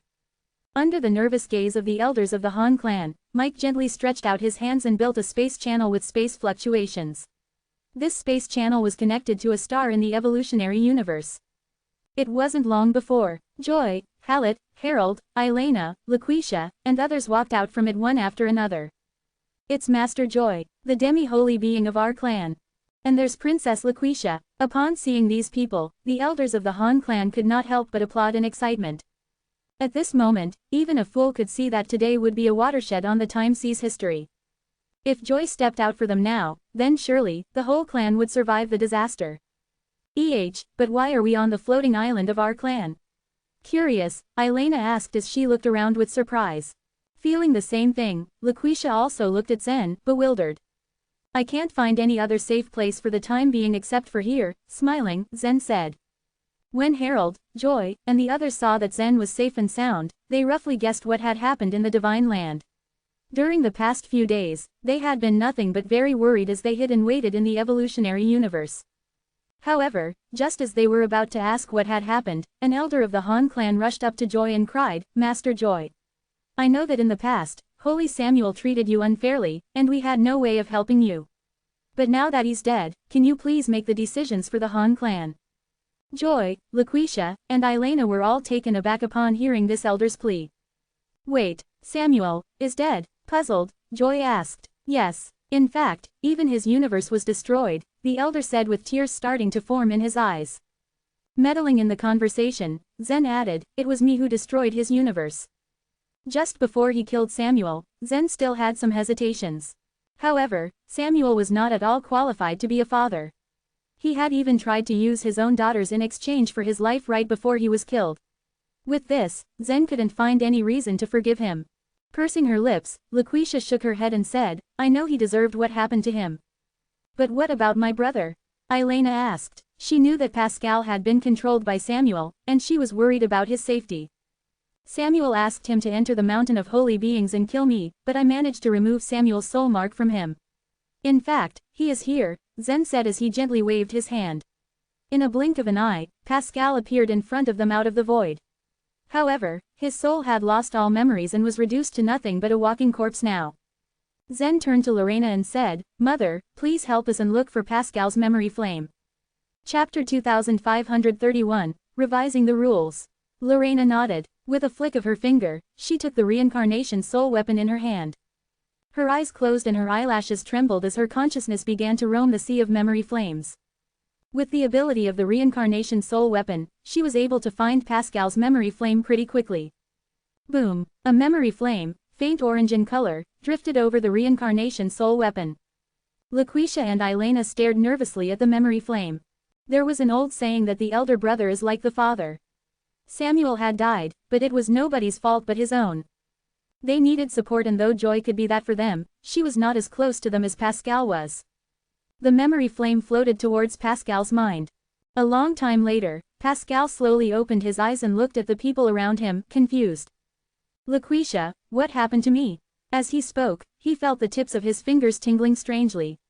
A surge of power emerged from the ring on his finger. His eyes widened at the strength of this power.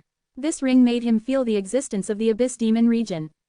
What's this ring? What happened? Pascal said, panicking. He couldn't help but want to throw the ring away from him. Many things had happened after Pascal's memory flame was removed, it was a long story. Laquisha sighed and said, come here, brother. I'll tell you. After Pascal and his sisters left, Iris burst out with the question she had kept down all this while, Zen, how is Rocher now? Iris knew that the Mountain of Holy Beings was not closed and the competition to become holy beings was still going on. What was more, Harold had told her that there was a high probability of Rocher becoming a holy being, and that she should not be worried about him. But Iris could only imagine how fierce the competition would be and couldn't help but ask what was going on with Rocher at the moment. Zen looked guilty at this question. Iris's heart tightened at his expression and she pressed on before Zen could say anything. What happened to him? Rocher died in the Mountain of Holy Beings, Zen said gently. Mike's expression turned serious. Rocher and Sword Chen were both from the evolutionary universe, and Mike had the ability to gauge their situation in an instant if he wanted to. So when Mike was trapped in the slaughtering moonlight array outside the Divine Land, he had known that Rocher had died. But Mike didn't know the details and had planned to ask Zen in detail later. Iris, however, concerned for Rocher, had stepped forward and unwittingly asked the question. Iris's ruddy face paled, her eyes filling with tears. Her lips trembled as she fought to speak. Over the years, she'd be extremely worried every time Rocher left her. But he had never let her down. With good luck, he had always returned safely, even when he had gone to the Abyss Demon region. But this time, her worries had finally come about. As he saw Iris's sad face, Zen hurriedly said, he died but we have his memory flame. We can reincarnate him in the Divine Land. With his talent, he can cultivate to become a top-rank true god in 50 years at most. Iris was stunned. There had been a deep sadness on her face just moments ago, but she now saw a glimmer of hope. Rocher can be reincarnated. Zen nodded firmly. My mother is in charge of the reincarnation land in the Divine Land. She can locate Rocher's body after his reincarnation, and can also get his memory back to him. A matter of decades was short for a true god, which meant Iris could afford to wait. But I think Rocher's memory flame only contains his memory in the Divine Land. I'm not sure about the memory he had in the evolutionary universe. Zen turned to Mike as he spoke. I wonder if Father can extract it from the universe. All memories of a warrior in the Divine Land were stored in the reincarnation land. But the universe couldn't in any way compare to the Divine Land, which was why Zen was not sure about how memory worked in the universe and decided to ask Mike about it. Mike thought for a moment before saying, I still can't extract the memories of every living creature in the evolutionary universe. But if it were Rocher's memory alone, I think I can do it. Zen let out a sigh of relief at his father's answer. Rocher might have to start over to regain his cultivation, but he would be a divine citizen the moment he was reborn in the Divine Land. Moreover, with his memory that had been preserved, it would be easier for him to cultivate, especially since there were so many people who could help him. The situation was much better than he had expected. 3 days later, the mountain of holy beings on the north bank of the Time Sea suddenly began to tremble. Dozens of demi-holy beings and consummate true gods emerged from the mountain of holy beings. These demi-holy beings and consummate true gods looked a mix of dejected, regretful, and disappointed. The remaining 3 holy springs were occupied by the Leng clan, Xie clan, and the Bai clan respectively. Though they were disappointed, they were also relieved that they hadn't died. As long as they were alive, there was still hope that they could become holy beings. But for those demi-holy beings and consummate true gods who had died here, there was obviously no hope at all. As the mountain of holy beings shook, it began to sink slowly into the underground. And as it sank, a huge crater appeared in the ground. The seawater belonging to the Time Sea poured in from the other end of the crater. In the countless years that the Divine Land had been in existence, the mountain of holy beings had been enveloped by the seawater of the Time Sea, suppressing the Divine Land's original will. Although now its original will had been taken away, the mountain of holy beings still had to continue bestowing the title of holy being. After the mountain of holy beings returned to its original place, a few rays of light burst from the sky above the Divine Land. The rays of light headed straight towards the Hall of Holy Beings, and it was not long before 5 figures appeared in the Hall of Holy Beings. The 2 people in the lead were Leland and Sword Chen. When their inner worlds became rebirth lands, they could obtain some extra power from the Divine Land. They were still just consummate true gods in the eyes of the powerful warriors at the other shore realm. But they had a strength that was much more powerful than that of consummate true gods. These 5 people looked joyful because from then on, they could be considered top-level warriors in the Divine Land. The new holy being of the Leng clan, Cade Leng, beamed with joy. Now that he had become a holy being, he was on an equal footing with Jeremiah, the holy emperor of the Leng clan. It was now that a figure appeared quietly in the Hall of Holy Beings. It was none other than Zen. Mike, Holy J, Lorena and others followed him into the hall. Master. Sword Chen respectfully saluted Mike even though he had become a holy being. Cade Leng and the other holy beings glanced at Zen coldly. Zen had suppressed almost everyone on his own in the mountain of holy beings. But truth was that he was still only a true god. They were fearful of Zen's strength, but they still thought they were at a level higher than Zen. Zen, on the other hand, didn't even look at them. He walked onto the platform of the Hall of Holy Beings and said calmly, Holy beings, please come together. Some rules need to be revised. Chapter 2532, A Way to Recover the 9 Li Race's Glory. Every time new holy beings were born, it was customary for the existing holy beings to welcome them in the Hall of Holy Beings. This was a ceremony of accepting new members into this circle, even though it consisted of only a dozen people. However, this time, the situation was different. Too many things had happened in the Divine Land in recent days. The alliance of the powerful clans had actually been established by the Yellow Emperor guards. Before this, they had used every method they could to counter Zen. But now that Zen had defeated all the Yellow Emperor guards on his own, no one in the entire Divine Land dared to go against him. Moreover, the scene of Zen mercilessly killing Samuel had left a deep impression on the holy beings. It seemed that Zen wasn't restricted by the ruling slate and could easily destroy his opponent's universe. It could be said that the fate of the holy beings was now in Zen's hands, which put them all in a terrible predicament. If Zen really wanted to punish the holy beings of the Alliance, what could they do? Revise all the rules. Is he being serious? It's extremely difficult to revise every rule on the ruling slate. Does he really think he can do as he wishes? Anyway, we'd better go to him now. The holy beings quickly talked among themselves and came to a decision. Meanwhile, inside the Hall of Holy Beings stood Kate and the other new holy beings, all completely unaware of the events that had occurred after they had entered the Mountain of Holy Beings. They couldn't help but stare at Zen with an incredulous expression on their faces when they heard him summoning all the holy beings to him. Who does Zen think he is? They wondered. They were all aware that Zen was a great talent, but they didn't think that he was strong enough to command all the holy beings. They didn't believe that Jeremiah, Clark, Murphy, and the others would obey Zen's words. So naturally, what happened next came as an enormous shock to all of them. All of the old holy beings began showing up one after another. As they appeared, they even greeted Zen with cupped hands. How did Zen make the holy beings submit to him? Kate wondered in awe. Once all the holy beings appeared, they all stared at Zen with an awkward expression.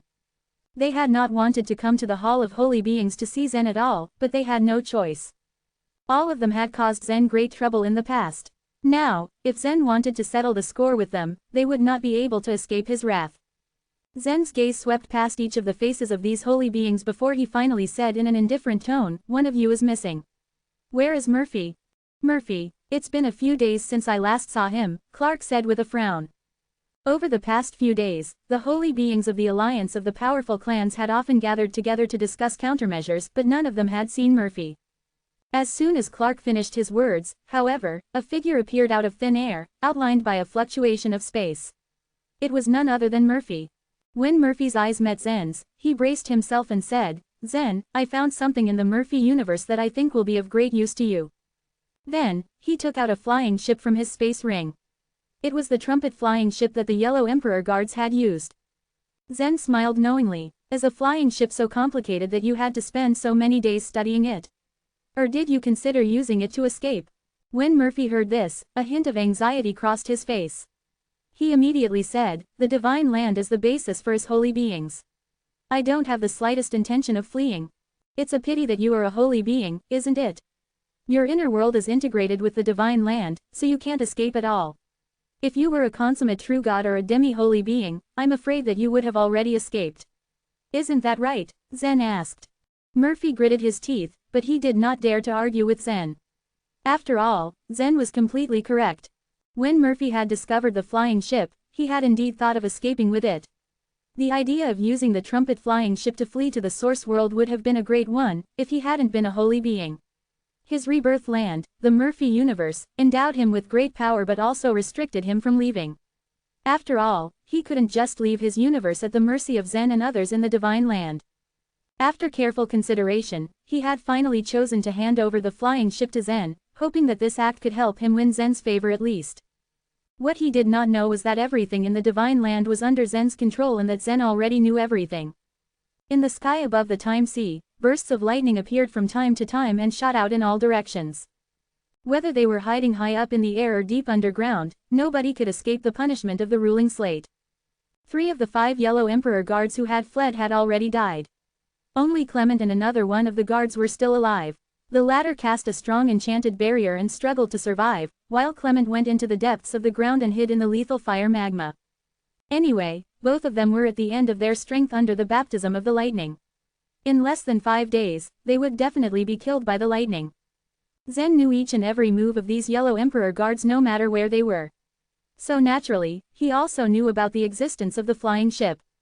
In fact, even if Murphy had decided to escape with the flying ship, Zen would have easily been able to stop him. It was lucky for Murphy that he had decided to come here instead. Zen did not pursue this matter further. Instead, he said to all the holy beings, "Today, I've summoned all of you here because I want to revise the rules of the divine land."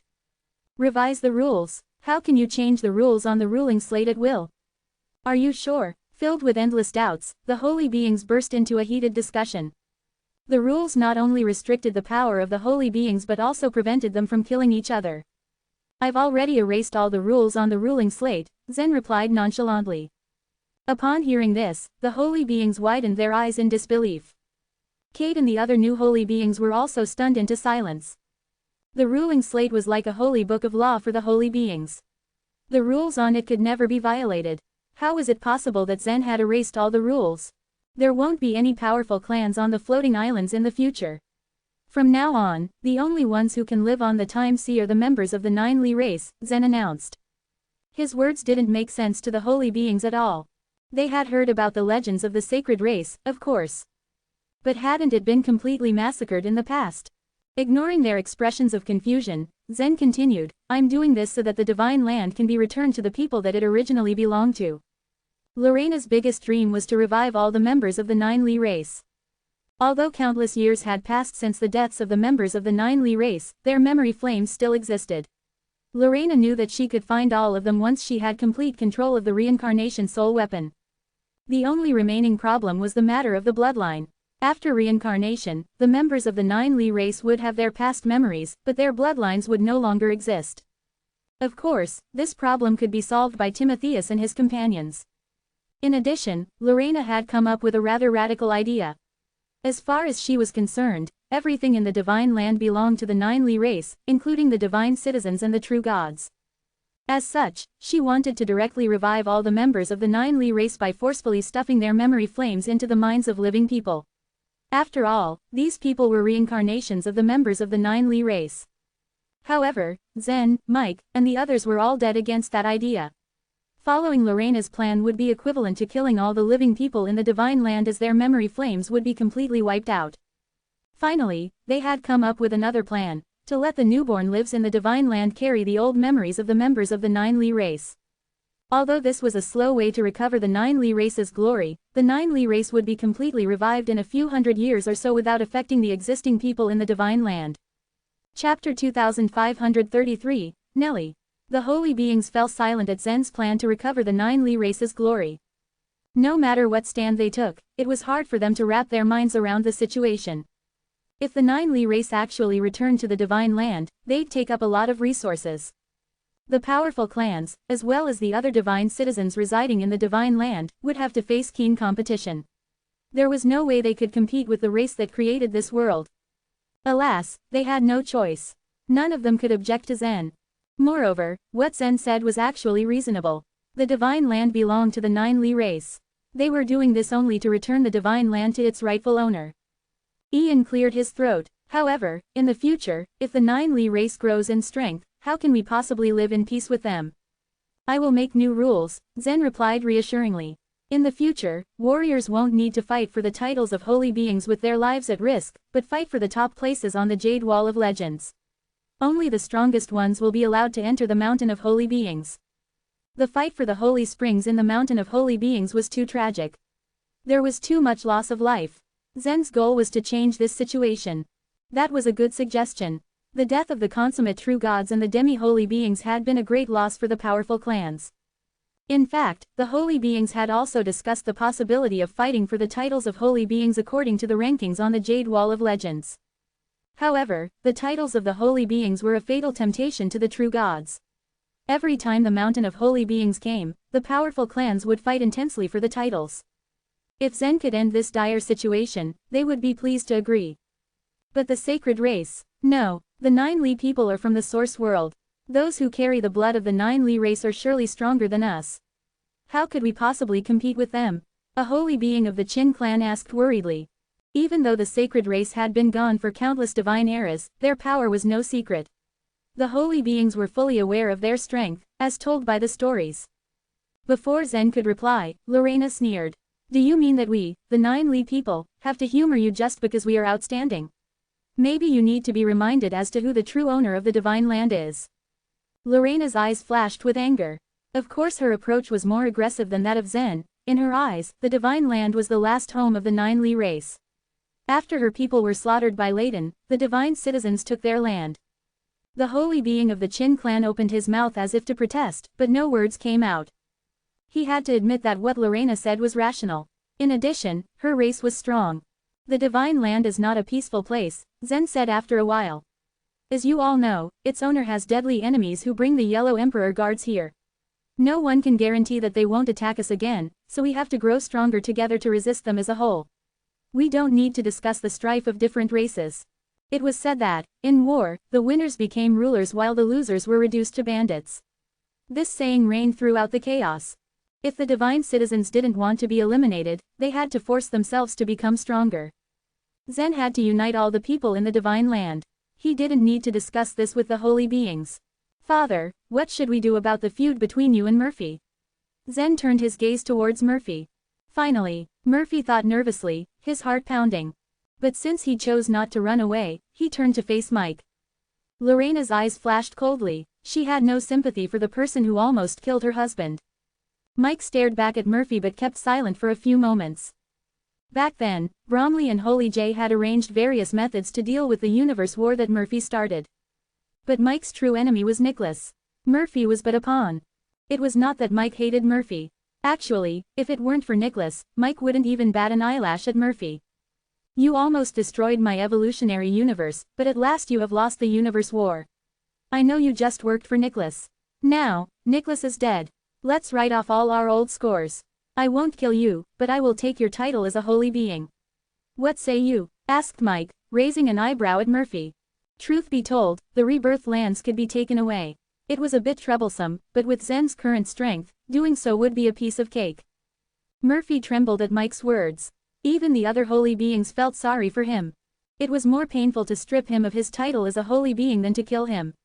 After all, his current strength, power, and the rise of his clan were all thanks to his title as a holy being. If he lost the Murphy universe, then he would be demoted to a consummate true god, which made him feel like he had lost everything he worked for. However, ultimately, it was better than death. As long as he was still alive, he could wait for the next arrival of the mountain of holy beings and become a holy being again. Murphy pondered over his options for a while. It was no use. He knew he had no choice. This is a light punishment. I'm willing to accept it. After Murphy was stripped of his title as a holy being, Clark, Jeremiah and Zeke exchanged glances nervously. As members of the alliance of powerful clans, they had attacked Zen both openly and secretly. It would be terrible if they were reduced to consummate true gods as well. Zen noticed the worried looks of these holy beings. He would certainly punish the members of the former alliance of the powerful clans, but not today. This meeting is adjourned. You may leave now. He turned to Murphy. I have to go to the floating island of the Mew clan. Murphy's eyes widened in astonishment. What are you going to do on my clan's floating island? Take me to meet Nellie, said Zen. His gaze softened at the mention of Nellie's name. Nellie was locked up by Rochelle because of him, so she should still be on the floating island of the Mew clan. Murphy submissively led Zen to the floating island of the Mew clan. The other holy beings returned to their respective floating islands. Mike, Lorena, and Sword Chen returned to the Han clan's floating island. The new holy beings, including Cade, left the meeting hall with mixed feelings bubbling up inside them. In the past, they had regarded the holy beings as the top-level warriors, becoming holy beings had been their ultimate goal. But just now, they witnessed the older holy beings were all submissive to Zen. They bitterly recalled how Murphy dared not even resist when his title as a holy being was taken away from him. All of a sudden, their esteemed view of holy beings was shattered. They weren't as strong as they had imagined. There was a cliff in the west of the floating island of the Mew clan. Its surface was so smooth that people could observe their shadows on its surface clearly. Nellie is locked inside. It was Rochelle who ordered to lock her up, explained Murphy almost apologetically. Don't worry, I know. Rochelle had told Zen in person, so he was well aware of the situation. He walked along the cliff and passed a corner. Suddenly, a figure appeared before him. Chapter 2534, Reborn. Throughout her years of captivity, Nellie concentrated all her attention on cultivation. She wasn't too bad. In fact, she managed to become a top-rank true god. Rochelle had previously forbidden anyone to release Nellie, which was why the latter knew very little regarding the outside world. The time sea hadn't been peaceful in the past few days. The floating islands, including the one of the Mew clan, kept rising and falling, leading Nellie to speculate. Something serious must have happened in the Divine Land, for even the floating islands of the various powerful clans fluctuated so greatly that some of them almost fell into the time sea at one point. Nellie's heart was full of worry. She couldn't help but think of Zen and wonder how he had been doing after years of not seeing him. As these thoughts restlessly raced through her mind, she had an even harder time calming down and focusing on the cultivation. However, she couldn't escape the binding force of the gods confining Jade unless she reached the consummation of the true god realm. She had nearly reached her cultivation limit to transform from a low-rank true god to a top-rank one during the past few years. Further improvement would require a rare opportunity for her to go past her bottleneck. As she contemplated on this, she suddenly heard footsteps behind her. Who is it? Nellie turned towards the direction of the footsteps, her ponytail swaying along with her. She was startled to see Zen appear in front of her. A look of bafflement and then relief washed over her as she exclaimed, "Zen. You're here." She blurted loudly before realizing that she was drawing too much attention. She immediately covered her mouth, her expression turning vigilant. "What are you afraid of?" Zen asked her amusingly. He couldn't help but find Nellie's reaction quite endearing. Lowering her voice, Nellie asked, "Did you sneak into the Mew clan to take me away?" This girl's imagination was wild. Zen chuckled before replying, "I'm taking you away but not in secret." "But, what about my sister?" Nellie asked with concern. She didn't understand Zen. Did he plan on taking her away openly? This was the floating island of the Mew clan. "Don't worry, she won't stop us," Zen reassured her. "How can you be so sure?" Nellie asked him. "Rochelle is dead. She was killed in the Abyss Demon region," Zen confirmed. At these words, Nellie's expression changed drastically. Although they quarreled a lot, Rochelle and she were still sisters. She knew that she had good intentions when she imprisoned her here. It was for her own good. Hearing the bad news from Zen was a hard pill to swallow. "How could this happen?" Nellie asked as her question turned to sobs. Zen sighed. He didn't want to see Nellie like this, but she'd find out eventually. After a few moments, he explained to her how Rochelle died in the furnace of dark and light. Before her death, Zen knew Rochelle still cared about her sister. She asked him to release her, no matter the case. Hearing these additional details further depressed Nellie. She leaned on Zen's shoulder and sobbed for quite a while. She began to fall into a pit of sorrow that left her unable to control herself. It was reasonable to say that Rochelle brought this upon herself. Moreover, this woman tried to kill him on more than one occasion. Nevertheless, Zen felt awful seeing Nellie so sad. He gently stroked her soft black hair and said, "I know it's probably too soon to say this, but it wouldn't be impossible to bring Rochelle back to life." Raising her head in an instant, Nellie stared at Zen in amazement with gleaming hope-filled eyes that were still rimmed red from crying. "Zen," she began, "you mean to tell me that you can resurrect my sister from the dead?" "Yes." Zen nodded in assurance. Indeed, it wasn't a difficult task for Zen to implant Rochelle's memory flame back into her body for the reincarnation. Nellie grabbed Zen's arm suddenly and pleaded, "Please Zen. Do it. Bring my sister back to life." Nellie was well aware of the animosity that Zen and Rochelle had for each other. She nearly killed him in the Time Sea Forbidden Land. Although she had no clue what happened later, she knew Rochelle too well. She would never let Zen go. Zen's heart ached as he stared into Nellie's pale, pitiful face. He smiled before saying, "I can't revive her. She will be reincarnated and reborn, but her memories of this life will remain." Everything in the Divine Land was under Zen's control. He wouldn't fear a woman like Rochelle. He noticed a drastic improvement in her disposition towards him. For Nellie's sake, he agreed to the task. The ruling slate relentlessly burst out lightning punishment without pause for an entire month before dying down. Its stop meant that all the Yellow Emperor guards hiding in the Divine Land were slaughtered. Then, Zen informed Leopold and the other 9 Li guards of the locations where the Yellow Emperor guards died. They must have brought along quite a lot of things with them since they came from the Source World. Timotheus and the others took this seriously. They wouldn't want to have them buried deep in the Divine Land, so they immediately set out to take away whatever valuable goods remained on their corpses. Clement's body was charred by the lightning punishment torment. His corpse's expression was distorted and you could tell just by looking at it that he was unwilling to die. 8 months later, south of the Divine Land, Zen and Iris appeared in the Formless region. A central divine city lay beneath them which was guarded by 1,000 commandments slate. "It's down there," Zen said. Iris exclaimed, "Let's go then." Zen nodded in agreement as they began their descent into the central divine city. The moment they entered the city, the 1,000 commandments slate was triggered. Just as it was about to attack, a thought flashed in Zen's mind and the light on the 1,000 commandments slate dissipated. Zen could control a ruling slate. A mere 1,000 commandments slate was no big deal. After he managed to control the 1,000 commandments slate, he appeared in the city lord's mansion with Iris. As they entered, they heard a baby crying loudly from the backyard. "You're sure it's him?" Iris asked. "Yes," Zen replied with certainty.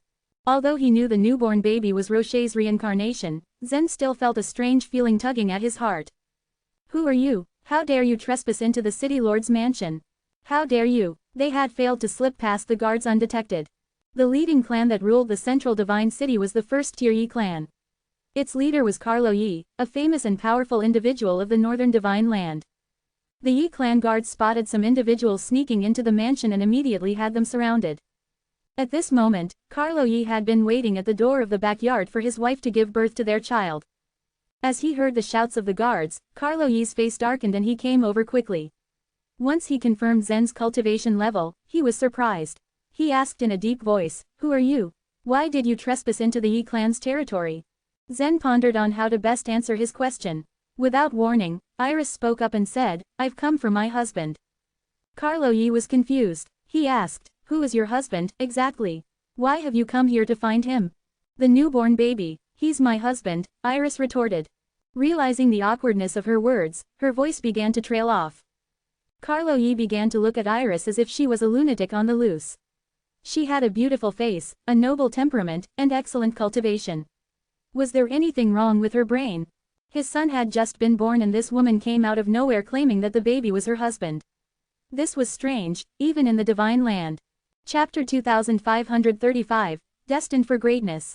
Reincarnation was a little-known topic to the people in the divine land. Carlo wanted to drive Iris away, but Zen, who was a consummate true god, stood his ground in front of her. He did all that with a look of impatience on his face. "What do you mean he's your husband? My son has just been born," he snapped. Iris tried to calm him down with an explanation but Zen interrupted her. "Sir," he said, "have you ever heard of reincarnation?" Carlo shook his head. "You're not really taking reincarnation seriously, are you?" he asked with a skeptical look on his face. "I understand if you don't take me seriously for now, but you'll know what I mean as soon as the baby grows up," Zen explained. "I just have one request, name him Rocher." As he spoke, he tapped the space ring with his finger. It flashed briefly and then a long sword appeared in his hand. The soaring snake sword meant death for Rocher. Now that Rocher was reborn, Mike would be unable to use the sword to control his fate again and Rocher was not fit to use it anymore. The sword in Zen's hand was a top-level supreme primordial weapon. It wasn't the most powerful weapon around. It wasn't even more powerful than the supreme treasures of belief possessed by the holy beings. But it was very rare. Its kind was rarely seen in the first and second tier clans. "This is for Rocher," said Zen, gesturing to offer the sword. He also took dozens of pills out and laid them on his palm. At the sight of the pills, the bodyguards of the Yi clan gasped. They weren't familiar with the pills, but the unique scent suggested that they were something extraordinary. Even Carlo looked panicked at the sight of them. The pills and the sword combined amounted to a value that was worth half of the Yi clan's possessions. That was a lot considering that the Yi clan was a first-tier clan. Carlo stammered through a response, "What did my son do to deserve this?" Zen's face had a knowing smile. "He once saved my life," he said. "These things are nothing compared to that. From here on out, he will be given enough resources for his cultivation every year. I hope that he can become a true god before he turns 10 years old." Carlo, for a moment, thought that Zen might be kidding. But the serious look on Zen's face said otherwise. "By the way, is your clan under the jurisdiction of the Leng clan?" Zen asked. Carlo nodded. "All right, I'll have Jeremiah arrange protection to this divine city," Zen stated. Zen referred to the holy emperor of the Leng clan by his name. This made Carlo think that there was something more going on between them. Zen didn't ask anything from them except to name his son Rocher. It all sounded too good to be true. "Are you sure you want to live here instead of returning to the floating island?" Zen asked, looking at Iris. Iris firmly nodded with a smile. "I want to watch him grow up," she declared. Zen didn't want to dictate Iris's decision, but he still told her some things that she needed to be concerned about. Before leaving, Zen turned to Carlo and said, "Take good care of Iris and Rocher. I promise that by the time Rocher is 30, he would become a holy being. Your clan will be one of the greatest." Become a holy being, and one of the greatest clans. Carlo was left in a trance. The Yi clan became a first-tier clan thanks to Carlo's leadership. However, he was only a top-ranked true god, and had no qualifications to enter the mountain of holy beings. For him, it was unthinkable that his clan could become one of the great clans. Who is this guy? Where does he get the confidence to promise such big things? He wondered. Carlo turned to Iris to ask what was on his mind. "May I know your name, miss?" he started. "My name is Iris Dongfang," Iris answered with a gentle smile. Iris Dongfang. Carlo's eyes widened. Dongfang, from the Dongfang clan in the Ray Tree. Carlo knew of the Dongfang clan as one of the most powerful clans in the Divine Land, but he didn't know about the destruction of the Dongfang clan yet. Yes, Iris replied with a nod. Carlo was quiet. He was trying to calculate his next move. Who was that man? Does he really have the power to command the Holy Emperor of the Leng clan? His name is Zhen Luo, a friend of my husband. I'm not sure if he can command the Holy Emperor of the Leng clan, but he has driven all the powerful clans out of the Time Sea. Can I see Rocher? Iris seemed disinterested. She only wanted to see Rocher. Could she be lying? Did that man drive the powerful clans out of the Time Sea? Carlo thought, glancing at Iris. She doesn't look like a liar, he figured. Carlo decided to investigate the truthfulness of Iris's claim himself. After half a month, though, all his doubts were set aside when Jeremiah personally came to the Yi clan for Rocher Yi. The Holy Emperor of the Leng clan appeared quite sincere and he promised never to collect money from the Yi clan forever. Besides, he promised that his clan would take in some true gods of the Yi clan every year. All at one, the fate of this first-tier clan in a remote place was changed because of Rocher Yi. The baby would grow strong in the Yi clan. He had a bright future ahead of him. He was trained to be an outstanding legend. Right in the middle of the Time Sea, a huge island was floating. It was over 10,000 times larger than an ordinary floating island. It looked like it was the size of thousands of divine cities. Zhen never really got rid of other powerful clans, floating islands. Instead, he moved them to the outskirts of the Time Sea. The holy beings of the powerful clans no longer had the right to modify and control the ruling slate. Soon, the emerging floating island would become the center of the entire Divine Land. It would attract talents from all over, including the newly born 9 Li people. These 9 Li people inherited memories and gifts from previous lives and practiced at an alarming speed. In the future, there would be a virtuous competition between the divine citizens and the 9 Li people. As soon as he finished all these arrangements, Zhen intended to take Nellie, Laquisha and Elena to the evolutionary universe. Nellie had always wanted to see where Zhen was born, but she didn't look excited at that moment. Zhen, she finally spoke up. I'm afraid I wouldn't be able to get along with them. She had known of the other women's existence. Don't worry about it, Zhen said encouragingly. You'll get along just fine. He patted Nellie's head gently. Not far away, Laquisha glared at Zhen. Trailing behind them, Elena yelled, Zhen, my brother-in-law, have you said that to every other woman you've had? Chapter 2536, Return to the Cloud Hall. Zhen was lost for words after Elena's remark. At least he didn't say that to his first woman, Laquisha said as she nudged Elena's arm playfully with her elbow. He sighed to himself and raised his hands as if surrendering to the girls. With a swift wave of his hands, he opened the passageway to the evolutionary universe out of thin air. Before entering the mountain of holy beings, Zhen had sent Letitia, Margaret, and the others to the evolutionary universe. Even the godly geniuses were made to return back safely. These godly geniuses held immense power and strength within them, power that could not be fathomed. They had become top-ranked true gods within a short amount of time. Their return to the evolutionary universe brought prosperity to their respective clans and forces. Back in the days, Win was only a low-ranked true god, yet he was so strong that he was almost invincible in the entire universe. The potential of the top-ranked true gods was beyond conjecture, even for the Supreme Lords. However, Nathan and the other godly geniuses still felt a bit regretful. Their purpose of becoming godly geniuses was to help Mike, Zhen's father. However, Mike's opponents were powerful warriors at the other shore realm. Even Mike couldn't fight against them, let alone these godly geniuses. After opening the gateway to the evolutionary universe, Zhen promptly reached out his hand. In the blink of an eye, they arrived at the Breaking Cloud world. In the Breaking Cloud world, the members of the Celestial Position race had been waiting for them. The first person to welcome them was Master Feng. He personally approached them and greeted them with humility. All the Supreme Lords of the universe were present too. Zhen's current visit to the evolutionary universe was different from his last. This time, he came with the intention of informing the Supreme Lords of his father's decision. Mike wanted to relieve them of their titles as the Supreme Lords for the purpose of providing them with a chance to enter the Divine Land. He wanted them to pursue higher levels of cultivation. The crown of destiny was similar to the position of a holy being. Although the power of a Supreme Lord was far beyond that of a World Lord, a Supreme Lord couldn't advance further. Back then, to face the upcoming war against Murphy, Mike had to appoint the crowns of destiny on these warriors. Moreover, the path to the Divine Land was half closed. It was impossible to enter it, unless they were led by the Zhang clan. The only exception was Sword Chen.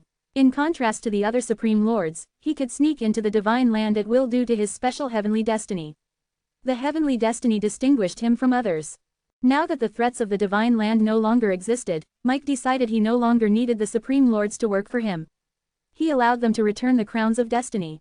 Upon receiving the news, the Supreme Lords' faces lit up with joy. They were now relieved of their duties. They were important figures in the evolutionary universe. However, for the Supreme Lords, higher cultivation meant pursuing their beliefs. They were always trying to reach a higher level. In the Divine Land, they could now do it freely. The removal of their crowns of destiny meant they turned into world lords again. And if they went into the Divine Land, they would become mere divine citizens. Many crises and challenges awaited them with patient eyes. Therefore, after Zen's announcement, half the Supreme Lords immediately handed over their crowns of destiny. They wanted to head to the Divine Land to become divine citizens. Win had left the evolutionary universe, and Mike was trying to find a way to restore his inner world. Zen listened attentively to all the demands of the Supreme Lords, and promised to fulfill them. He then asked Master Feng to record them and report them back to Mike. After those events, Zen and the others resided in the Breaking Cloud world. After 3 days, he took Lavender to the Demon Knight race's territory, before they visited the lower world.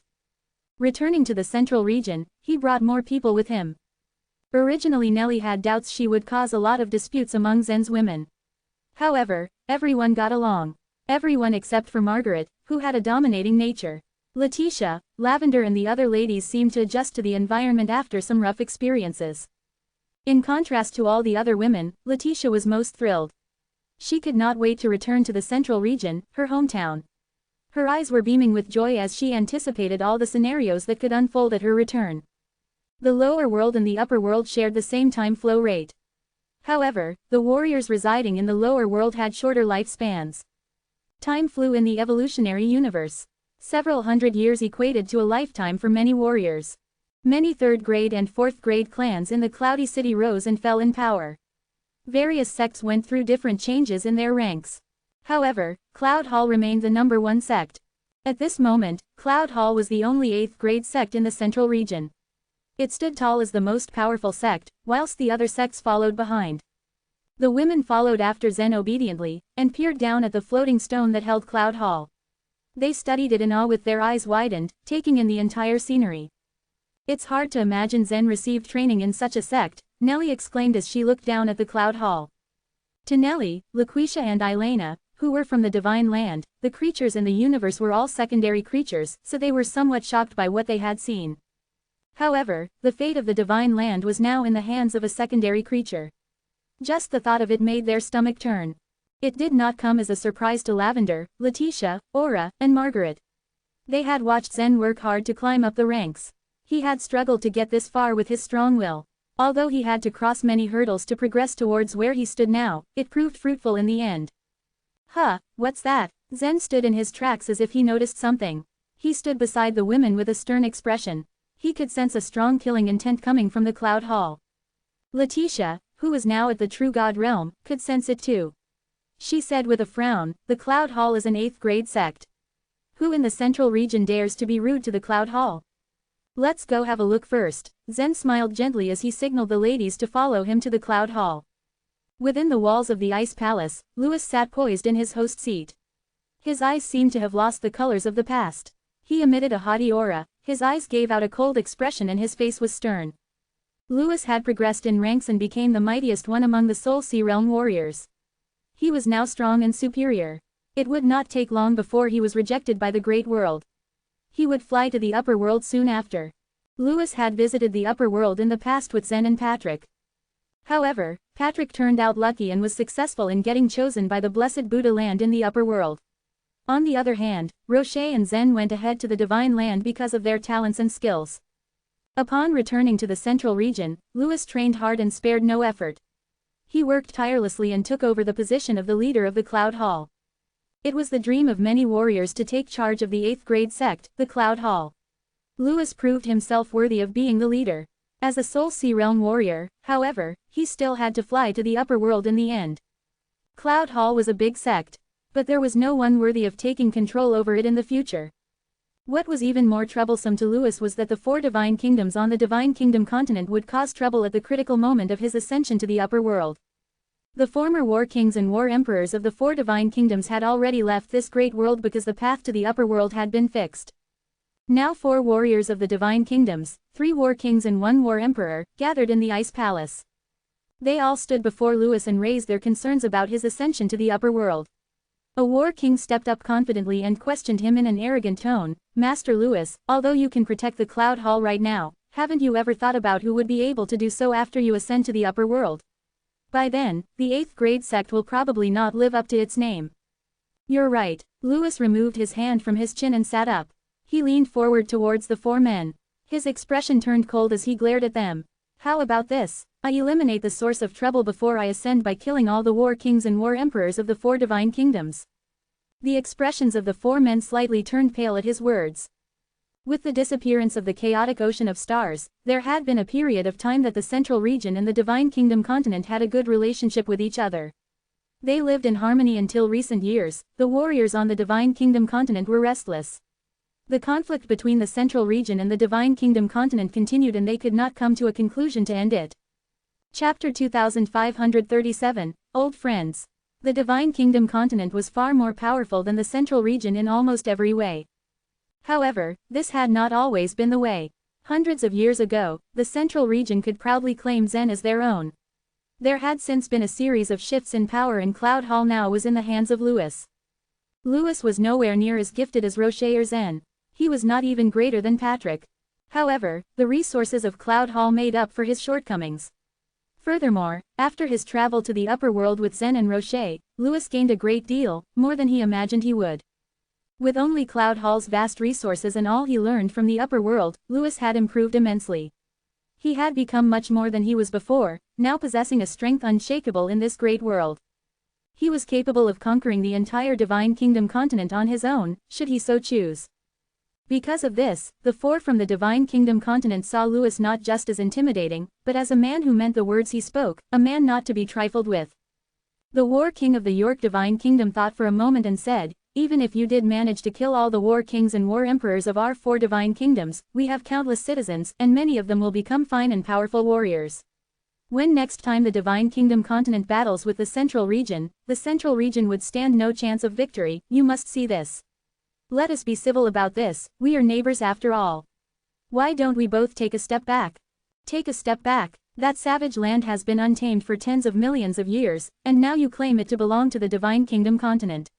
Is this because your Divine Kingdom continent is closer to the land, or because you believe yourself to be more handsome?" Lewis asked with a sneer. "Because we're closer to the land," Callan, the War King of the Wind Divine Kingdom, replied foolishly. Frederick, the War King of the York Divine Kingdom, glared angrily at Callan. Callan had been a fool since childhood and Frederick despised it.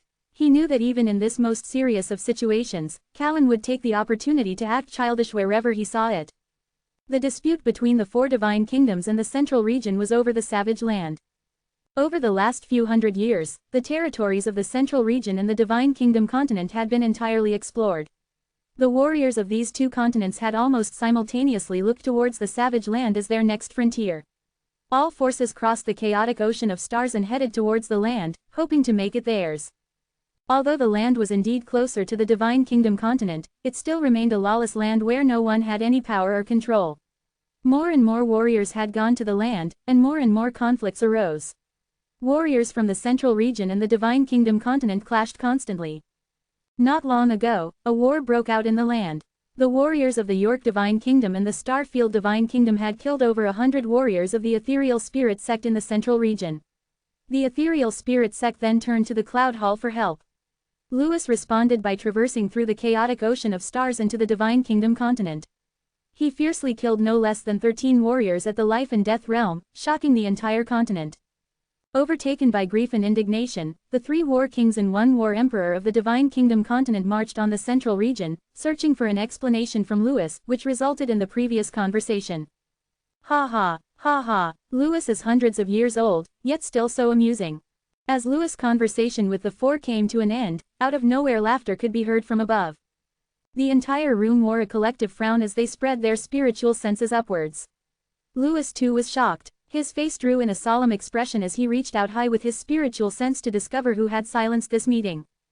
The voice seemed so clearly in front of them, yet they could not detect it at all. This could only mean one thing. The voice's owner was far stronger than any of them. Lewis felt the voice to be quite familiar, but he just could not place it. "You need not look for us. We are here." In a corner, Zen and a group of women slowly appeared. Lewis froze on seeing Zen and Letitia. But soon, pure joy washed over his face. "Master Letitia, Zen," he exclaimed. Lewis was the leader of Cloud Hall. However, seeing Letitia had thrown all that out the window.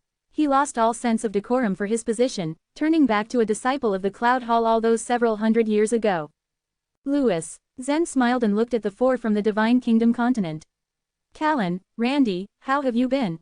Randy and Callan could not bring themselves to respond and just stood there dumbfounded. They had never imagined Zen would return after he had ascended to the upper world several hundred years ago. During the past hundreds of years, the powers of the Divine Kingdoms had changed a lot. Randy had won over the Crown Prince and become the War Emperor of the Harlan Divine Kingdom. Callan too had legally taken over the throne to become the new War King of the Wind Divine Kingdom. Are you really Zen?" Callan asked foolishly.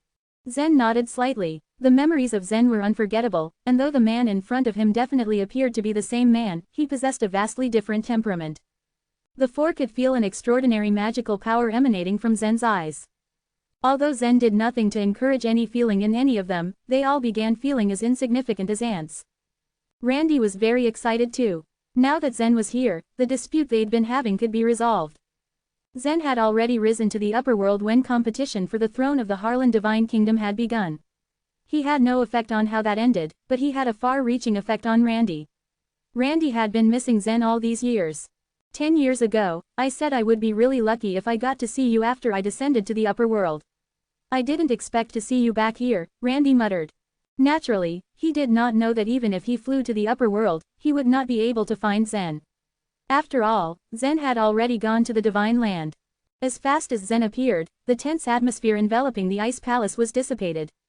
Everyone was familiar with Zen, even intimidated by his strength, and the women standing behind him. This no doubt brought everyone down a peg, adding some humility to the scene. They were unable to tell their cultivation level, be it Zen, Letitia, Margaret, or even Aura who possessed the lowest cultivation level. Although they hid their strength, the auras flowing from their movements still stunned everyone. After all, these were true gods. After some pleasantries, Zen turned the topic back to the reason for their gathering. "I heard that Savage Land caused your dispute," Zen inquired. Knowing Zen would ask of this matter, they detailed the dispute in an almost rehearsed fashion. There was no right or wrong, only each continent's interests at play. Before Zen could say anything, Letitia jumped in. "Although Cloud Hall doesn't attach any great importance to the Savage Land, it's unacceptable for the Divine Kingdom continent to bully the Central Region and Cloud Hall." Letitia harbored no desire to live in this world, but the Cloud Hall was her home. Her allegiance to where she grew up was undoubtable, so was her intent on protecting the sect and its disciples, and who could argue with her reasons for it? Her words left the four from the Divine Kingdom continent stunned. Randy and Callan looked helplessly at Zen, hoping above all else that their old friend would react sensibly.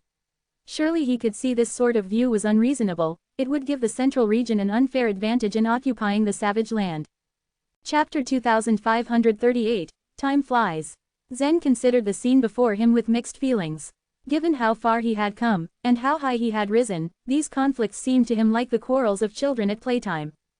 At this stage of his life, he could control all of the resources in the entire Divine Land, as well as those in the evolutionary universe or in the Great World. To the warriors of the Great World, this Savage Land was a place full of treasures. Yet Zen knew the truth. If he so asked his father, Mike could make 1,000 or 10,000 Savage Lands in the blink of an eye. It made their disputes, such as the one he faced now, seem quite petty. However, looking at Letitia's serious expression, Zen knew he had to back her up. This was clearly important to her, and treating it lightly would just make her angry with him. Concealing his indifference, he looked towards Randy and the rest. Solemnly, he said, "As for the matters regarding the Savage Land, you can make detailed rules. That land doesn't belong to either the Divine Kingdom continent or the Central Region, but I hope that you can develop it together and live in peace." Randy and the others let out a sigh of relief when they heard Zen's words. But then, Zen added, however, no matter what happens, the Divine Kingdom continent absolutely cannot attack the Central Region or the Cloud Hall. This one time, I'll let it go. But if you dare attack the Central Region or Cloud Hall in the future, I will consider throwing the Divine Kingdom continent into another great world. Zen's pronouncement stunned his listeners. They believed in Zen's power. Had he told them he could wipe out the entirety of the Divine Kingdom continent, they would take his words as law. Indeed, they even believed each of the women behind him could just as easily wipe out the Divine Kingdom continent too. But to throw the Divine Kingdom continent into another great world, that was impossible. Callan was still naive and asked, throw the Divine Kingdom continent into another great world? How? Randy quickly intervened. He raised his hand to get Zen's attention and said, we have heard your words, and we will remember. I, on behalf of the Divine Kingdom continent, vow that we will not start any further conflict with the Central Region. It was good that Zen's arrival had led to a quick solution to their troubles. Yet Lewis still looked unhappy. Zen noticed Lewis' expression. Lewis, aren't you satisfied with this result? Is anything wrong? Lewis sighed. This result is fine, it's just that you and Master Letitia haven't come back for so many years. And now that you've finally returned, you still find me helpless, needing your assistance with this minor matter. It's humiliating for me. Letitia and Zen caught each other's eyes, suppressing smiles. So, Lewis felt embarrassed. This was something they both understood. After all, Lewis was supposed to be the head of the Cloud Hall. For Zen to come in and take over would make Lewis feel superfluous and inadequate. Letitia gave him a consoling look. Lewis, you have been in charge of the Cloud Hall for nearly 200 years. That's even longer than me, and you've done more than I have done. Now, your task is to ascend to the upper world, so you don't need to deal with these trivial matters by yourself. In her turn, Letitia had taken charge of the Cloud Hall for almost 20 years. However, Lewis had been in charge of the sect 10 times longer. He had been there for 2 centuries now. Indeed, it had been so long that apart from a few elders in the Cloud Hall, probably no one would recognize Letitia as their former head. Lewis looked heartened by Letitia's words. He smiled and said, speaking of ascending to the upper world, I feel like. He stopped talking, looking bewildered. What's going on? He asked, as his feet left the floor. In confusion, the people in the Ice Palace all turned towards Lewis, watching what was happening. Lewis was rising, waving his arms around to try and grab something that would anchor him to the floor. But he only grasped thin air. He continued to float towards the patio of the Ice Palace. He has been rejected by the power of the great world. In unison, everyone turned to look at Zen, who had spoken. He was watching Lewis with a smile. Only Letitia could make sense of what was happening. She and Zen had both experienced the same thing.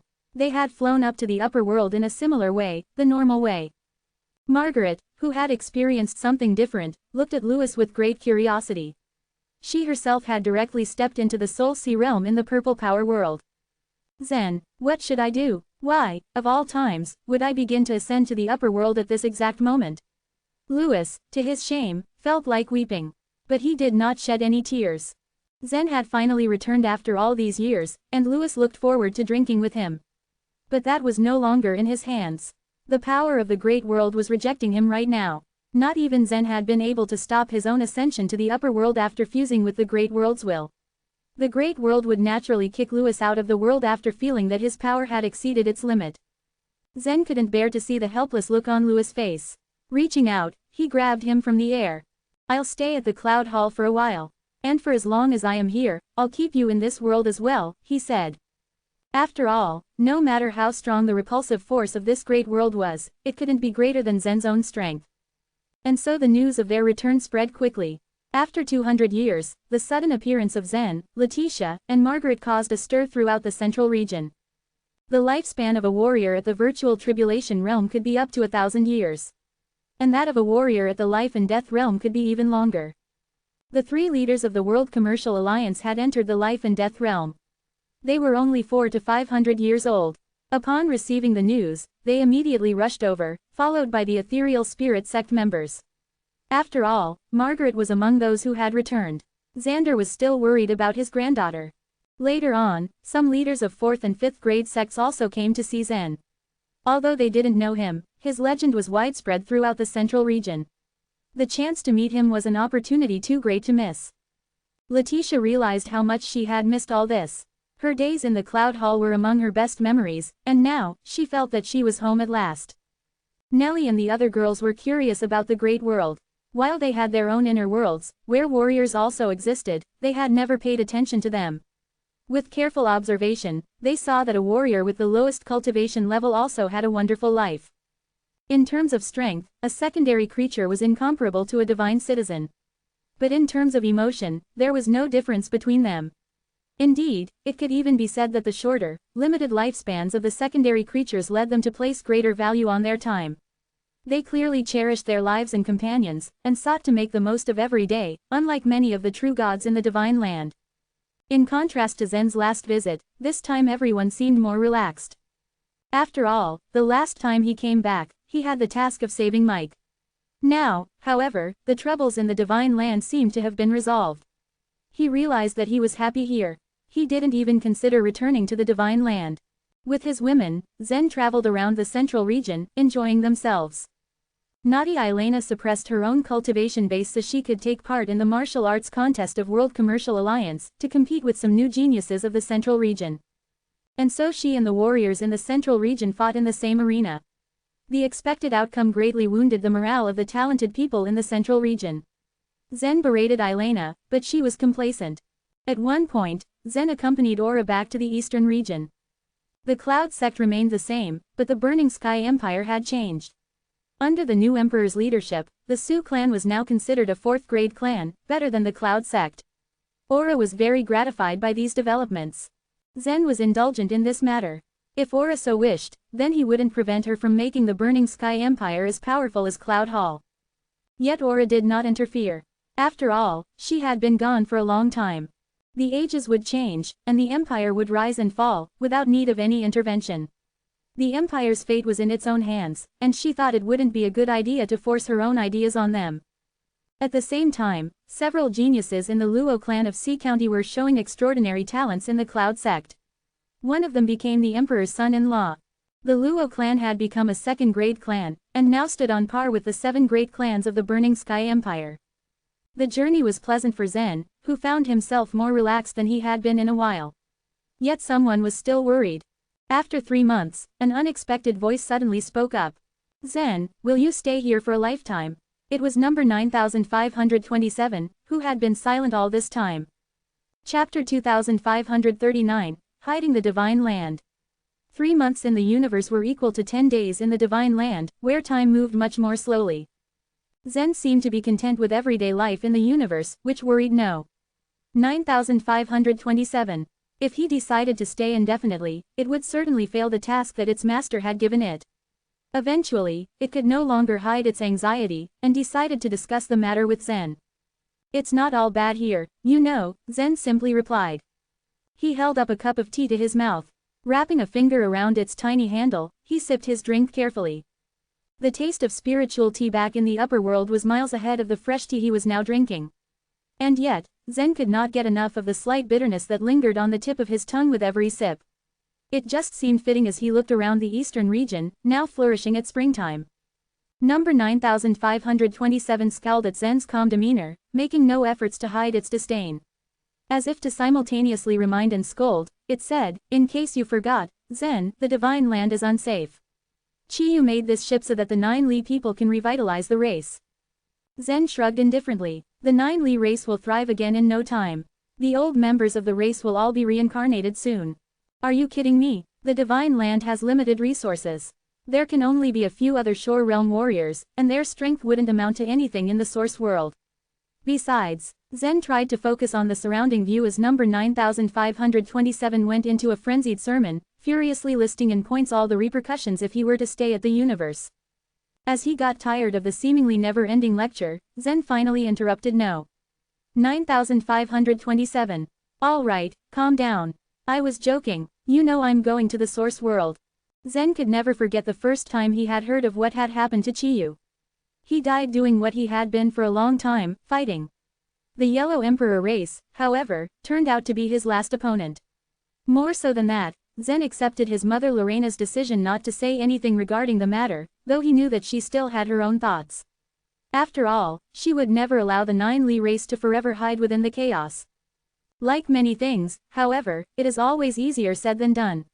First of all, detailed preparation was needed for the trip to the source world. Every action, turn, possibility, as much as possible, they must all be taken into account. Their trip to the evolutionary universe was almost over when Zen released his restriction on Lewis. He told Lewis that he could go to the celestial position race after reaching the upper world. The celestial position race had fulfilled Mike's mission, and was now acting as Mike's agent in the evolutionary universe. And if Lewis did join the race, there was no doubt he'd eventually be able to enter the divine land. Lewis was confident of his abilities and thrilled about the invitation. He felt even better when he heard that Rocher was reincarnated as an infant. Lewis then swore that he would enter the divine land and prove the godly way, all before Rocher came of age. After sending Lewis off into the upper world, Zen took a brief pause and reflected upon the brief journey. He then quietly left the evolutionary universe with his women. The trumpet-flying ship, blending in with the serene skies, quietly floated above the time sea, near the floating island. Everyone took their time to rest. By the time Emily's broken arm healed, most of the other Shore Realm warriors had also recovered from their injuries. Though its craftsmanship boasted sturdiness and fortitude, Emily touched it delicately, as if it were something incredibly precious. Clement certainly came all the way to provide us with such a good gift. Timotheus glanced at his surroundings, appraising the ship. Yes, it would save us a great deal of time in our trip to the source world. The chaos was so huge that even a warrior at the other shore realm would take a long time to go to the source world. Some warriors at the other shore realm who had escaped prison along with Emily, Timotheus, and the others were, in fact, still fleeing in the chaos. If you fly toward the source world as fast as you can, how long would it take to get there? Zen asked suddenly. Emily glanced towards Zen and immediately did the calculations in her head. Well, if I fly at full speed, I need about 10,000 to 20,000 years to get to the source world. 10 to 20,000 years to get to the source world. Zen practically felt his jaw drop. Well, that estimate's actually ideal. Emily needs to rest for a while after flying long distances, especially at full speed. If we consider that, then it would definitely take longer, Leopold interjected. The trumpet-flying ship's different, though. It runs through space countlessly faster than an ordinary warrior at the other shore realm. As soon as he finished speaking, Ramsay climbed down the trumpet-flying ship with a serious look on his face. How's it going? Leopold asked as he saw Ramsay's expression. This ship needs divine crystals to fly, but I haven't found any, Ramsay replied sullenly. Emily didn't look surprised. The slaughtering moonlight array is very powerful. They must have exhausted the supply of divine crystals when they activated the array. Ramsay nodded and replied, we can find another way to get divine crystals. More importantly, I found a tracking array in the ship, and it was activated. The other shore realm warriors immediately turned serious upon hearing this. Leopold frowned. I'm afraid that the tracking array will expose the divine land's location. Zen also couldn't believe the news. He felt his heart quicken and skip a beat. The divine land had already been disturbed by the sudden arrival of people led by Clement. If more other shore realm warriors or even strong warriors of bear race came, the divine land would suffer more than it presently had. Ramsay shook his head. It's not so bad. Although the tracking array is on, the bear race only knows that Clement died here. They wouldn't know what exactly happened.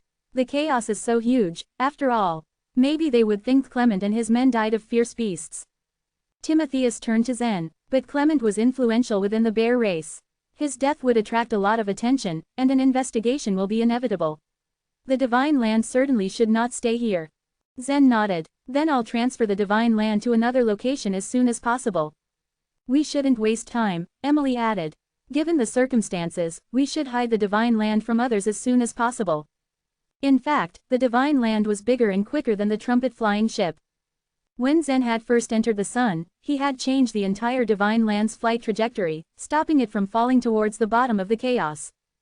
Back then, Emily had discovered the divine land.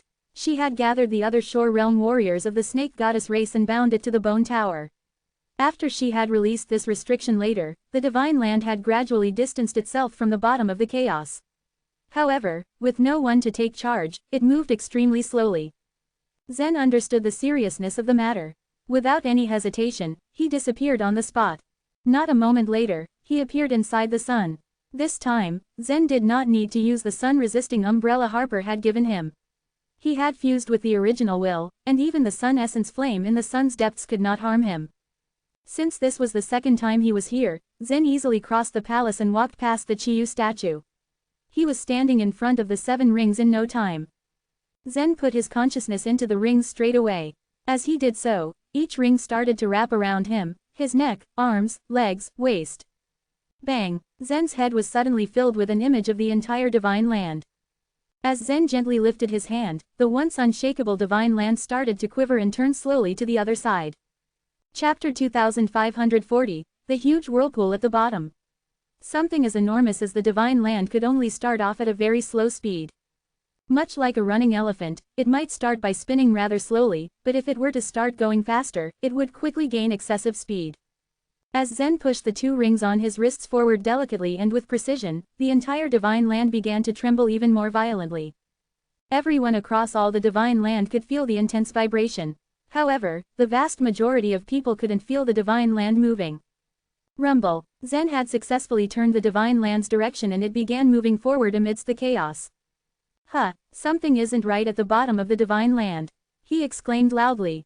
In that very moment, Zen felt a violent wave of energy coming from the bottom of the divine land. Its strength was undeniable. After fusing with the original will, Zen was capable of feeling the entire divine land's existence. With such power, he quickly sensed that something was wrong with the divine land's bottom. With his own 2 eyes, he could equally see that the lethal fire magma was flowing down there. Does all of the divine land's driving force come from the lethal fire magma? He wondered aloud. Zen's eyes suddenly flashed fiercely. The people of the divine land only knew that there was some kind of green liquid somewhere in the deepest depths of the divine land. In fact, this particular liquid was untouchable to all living things in the divine land. Even if a holy being were to touch it, they would definitely die, despite the power. There was no exception, for anyone. In the past, Lorena had killed several holy beings by using the lethal fire magma. That said, nowhere was there any record of the lethal fire magma's use or origin in all the divine land.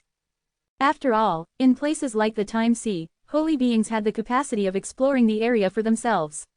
Who would actually go that deep into the lethal fire magma, however? Rumble. Zen pressed the rings on his wrists down this time, and the divine land began to move faster and faster.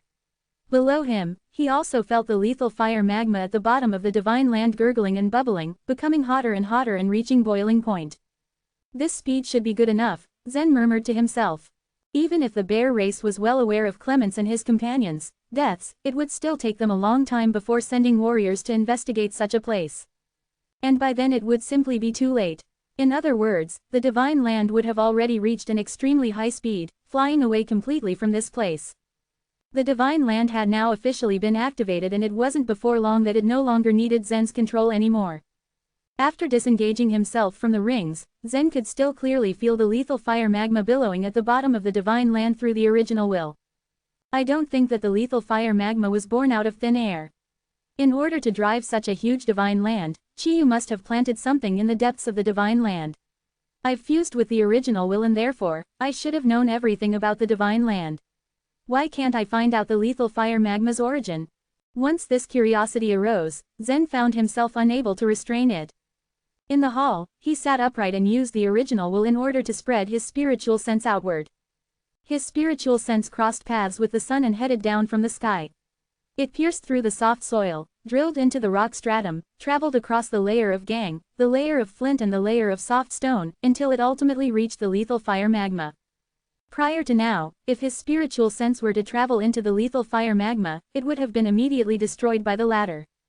This time though, once Zen had fused with the original will, the lethal fire magma's power was unable to eliminate Zen's spiritual sense any longer.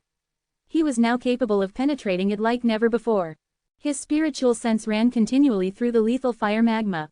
It only took a few moments for Zen to find that the green liquid was almost everywhere at the bottom of the divine land and was overwhelmingly thick. Underground, the lethal fire magma was like a huge ocean wrapped by the upper layer of soft stones. The ocean was almost as large as the divine land itself. In such a vast green ocean, Zen wouldn't be surprised if any strange creatures were to appear or manifest themselves. A brief moment later, Zen quickly found that he had overthought things a little too much. It was safe to say that the lethal fire magma was still a forbidden area to the living beings. Even in the sun essence flame, fire spirits were still born and continued to evolve into strange creatures. However, there was no creature in the lethal fire magma, none at all.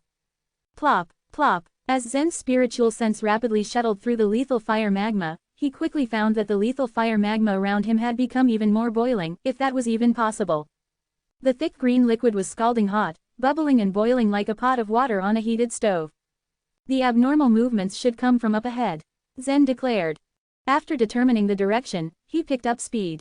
Soon after, an incredible scene came into view before his very eyes. In the center of the lethal fire magma was an enormous green whirlpool. It was something like he'd never seen before. With the whirlpool now spinning at such high speed, it stirred the lethal fire magma of the entire divine land. It was an unbelievable sight. Let me come in and have a look. Zen couldn't contain his excitement. Without hesitating, not even for a second, Zen injected his spiritual sense directly into the whirlpool, but it disappeared in an instant. He lost contact with his own spiritual sense. Zen felt slightly stunned and his face demonstrated his confused emotion. Cutting off one's spiritual sense was actually pretty common. So much so, in fact, that even now, if Zen felt that a true god was spying on him, he'd have the capacity to turn his soul force into a sharp knife and forcefully cut off the other's spiritual sense. To put it bluntly, the spiritual sense was nothing more than the extended range of one's soul. It actually contained only a relatively small strength of the soul power. Zen simply couldn't restrain his curiosity and released yet another spiritual sense. Now that he knew where the abnormal movements were coming from, he was rather quick this time around. In the blink of an eye, he found the whirlpool, but the situation was exactly the same as the time before. As soon as his spiritual sense was injected into it, it was immediately absorbed. Zen gave up on the third attempt as he knew the result would probably be the same. He had to find another means. After thinking for a while, Zen suddenly made a deduction. This whirlpool was probably related to the fact that he had activated the divine land. As this thought lingered in his mind, he once again put the 7 rings on his body. As he pulled the rings on his wrists back, the entire divine land slowly stopped spinning. It didn't take long before it was floating once again amidst the chaos, completely motionless. On the floating island, Emily, Timotheus and the others naturally felt the halt of movement, and their faces displayed sudden expressions of confusion and bewilderment. Zen had just activated the divine land not long ago, why is he stopping it now, completely out of the blue? One of them questioned. Did you think he might have found something? Someone else asked. As he stopped the divine land from moving, Zen injected his spiritual sense into the bottom of the divine land once more. Just as he had guessed, the huge whirlpool in the lethal fire magma disappeared, and the boiling lethal fire magma gradually calmed down. It appears that this great whirlpool would be the divine land's power source. But what exactly is it? Zen asked himself. Although Zen proved his hypothesis, and it appeared to be correct, he was even more curious about this whirlpool than ever before.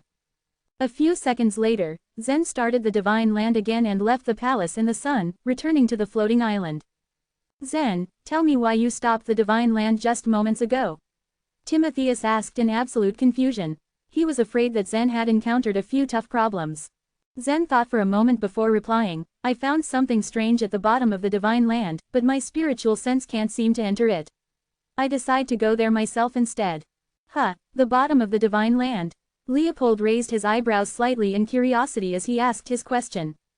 They knew that the bottom of the divine land was full of lethal fire magma.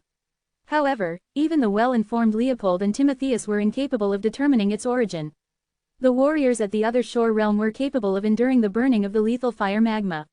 That was why Clement had hidden himself in the lethal fire magma in order to escape the punishment of thunder, but it also took a lot of effort to protect his body.